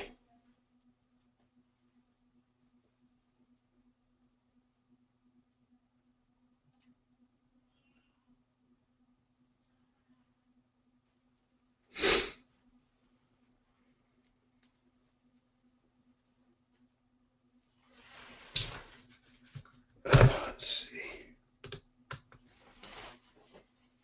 Should we stick with .com or .net is okay too? .net works just fine too. It'll work just fine. I've seen .orgs work just fine as well. So,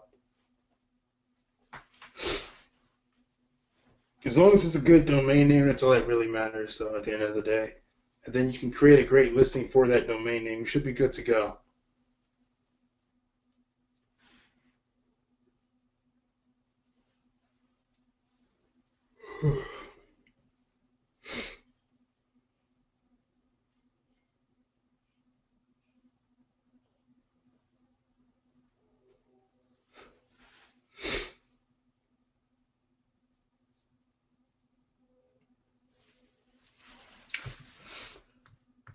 Thank you. You're welcome. Thanks for everything. You're welcome.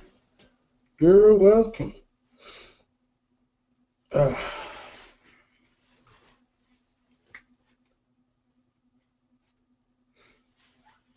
So I'm assuming that's it. No more questions for me. Yes, no. Speak now or forever hold your peace. You know, because I'm just going to go eat dinner, get something to eat, you know. Love your teaching style. Thanks for everything. Everybody keeps saying that. I appreciate it, Sam. I appreciate it. I don't know what you guys see in my teaching style. I don't understand. So I'll figure it out one day. I'll figure it out. So could be the way I break down things, or simple or straight to the point, or something like that. Simple and straight to the point. Yeah, okay, cool. Cool. Yeah, try to keep it simple and straight to the point. That way there's no roadblocks. I don't want anything stopping you guys from succeeding with whatever it is you're trying to do online. Basically, you got to eliminate the roadblocks. And the more simple it is, the easier it is to follow. And that's with almost everything, you know. It's pretty much like that with everything. So let's say, say I go train a client, right? So I'm a personal trainer, and I go train a client.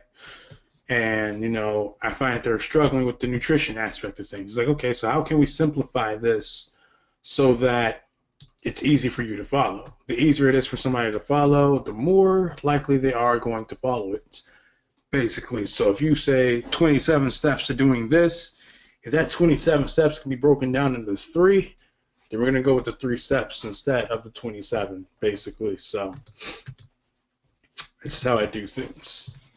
So I actually use that methodology for, you know, like the small mini products, basically. So I had a guy, he came to me, he's like, yo, man, how would you simplify a product? I'm like, look, 3 steps, each step, 5 minutes each, basically. So he's like, 15 minutes? I'm like, yeah, pretty much. So 3 videos, 5 minutes of video, and you'll be good to go. So keeping it really simple, because that's what works. So, yeah. All right, though, guys. If there's no other questions, you know, we're going to just bounce. And by bounce, I mean we're going to leave and get some more work done, you know? So, Esty, are you unmuted, or do you not have a microphone? Because that's weird. There's like no microphone icon next to your name at all. And I don't know why. Weird. So. But yeah. Hopefully you guys get the... I gotta sneeze. Oh, man, that came out of nowhere. Got the domain name sales template. The one, thank you, appreciate it. All right, and then Sam, for if you do go with a template for building your squeeze page, here's what you need to follow: headline, opt-in box. Okay, that's pretty much it, really. Your headline. Go with a question. Would you like me to? Well, I gotta be able to spell first. And I don't know why I keep sneezing. Somebody's probably talking about me. Me too. ... Whatever the benefit is for your squeeze page or whatever. So if it's, say you're showing people how to lose 5 pounds in 5 days or whatever. It's like, would you like me to show you how to lose 5 pounds in the next 5 days? 100% for free. You know. Then you have, you know, your CTA, your small call to action, you know, which would be something like enter your email in the box below. Box below. To find out how. Then you'll have your opt-in box, and then there you go. See how simple it is? Keeping it really simple. See, watch. free template. If I can spell, that would be nice. So, and the page is taking forever to load. No. Right, so prime example, would you like me to give you a copy of my highest converting squeeze page template for free? Tell me where to send it, Arrow, Optinbox. So, and this was built in OptimizePress. You could literally HTML this damn thing. It's so easy. So, I actually gotta plug my Aweber account with this, actually. So, let me do that now. I'll probably do it after the webinar, so I'm not keeping you guys here all day. Watch me do like the boring task and things like that, you know. So, any other questions though? Any other questions?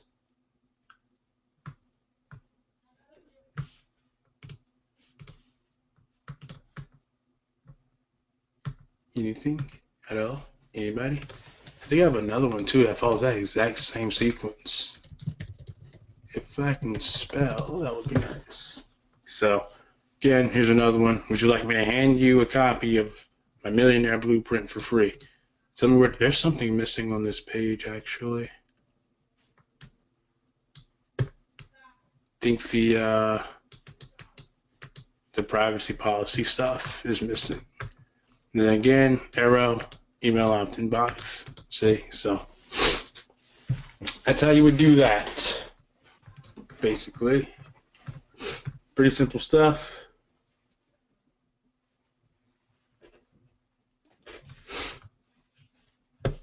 So, yeah. But I'm assuming there's no more questions. Give you guys like 30 seconds to, well, if you're making an earnings, well, not privacy, but I mean like earnings disclaimer, actually. If you're making like any kind of claim for money, basically. So if I say how to make $68 a day online, although 68 is a small number, but it's like, hey, I gotta have an earnings disclaimer, you know, for something like that, basically. So just kind of keep me out of trouble with the FTC or the feds, just in case. Not saying anything would happen, but more like a just in case kind of thing. So yeah, that's the only reason why I do it. All right. So then solo ads, I bought one today. I'll let you guys know how that goes on Tuesday.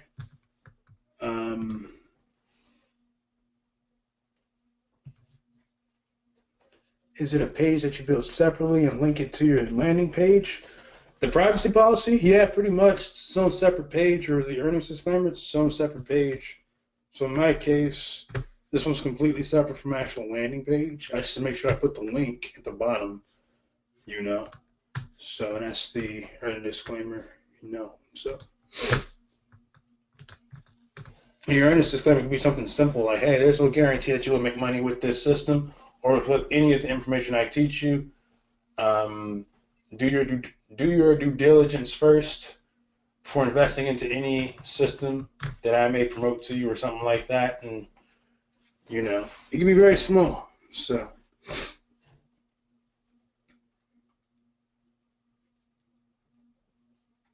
just saying.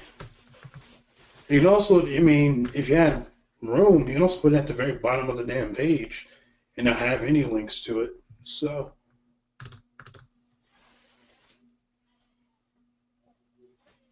is there a template for the privacy policy, or do we need to come up with it ourselves? There's probably a template somewhere. I think you just have to Google one, you know, and to just like probably replace, you know, the information, the stock information with your own information, like your name, your website, your email address for that website, things like that. So, yeah.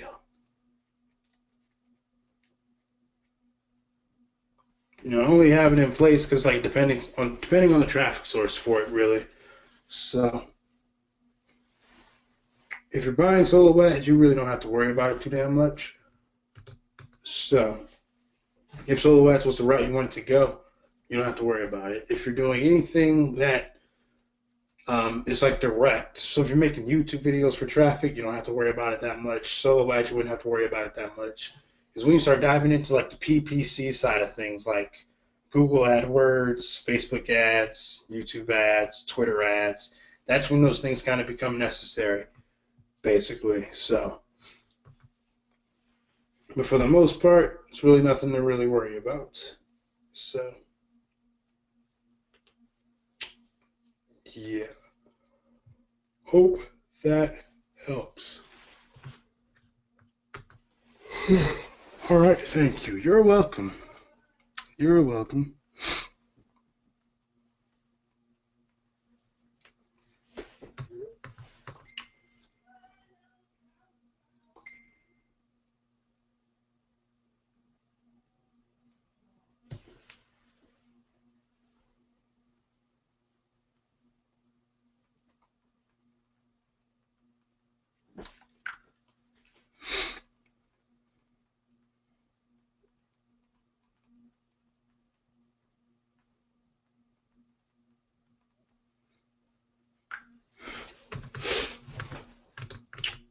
Thank you. You're welcome.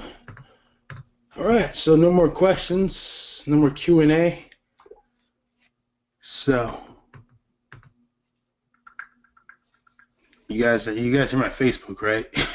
It's from this product creator. He was thanking me for promoting the product, so it's cool.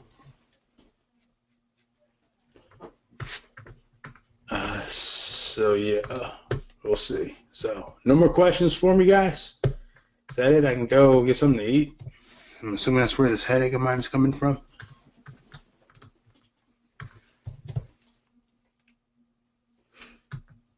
So.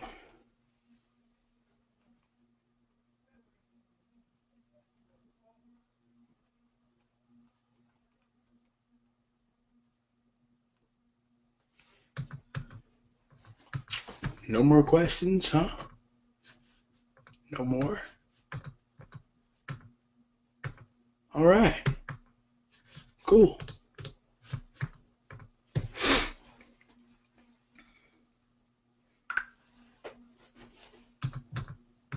Cool.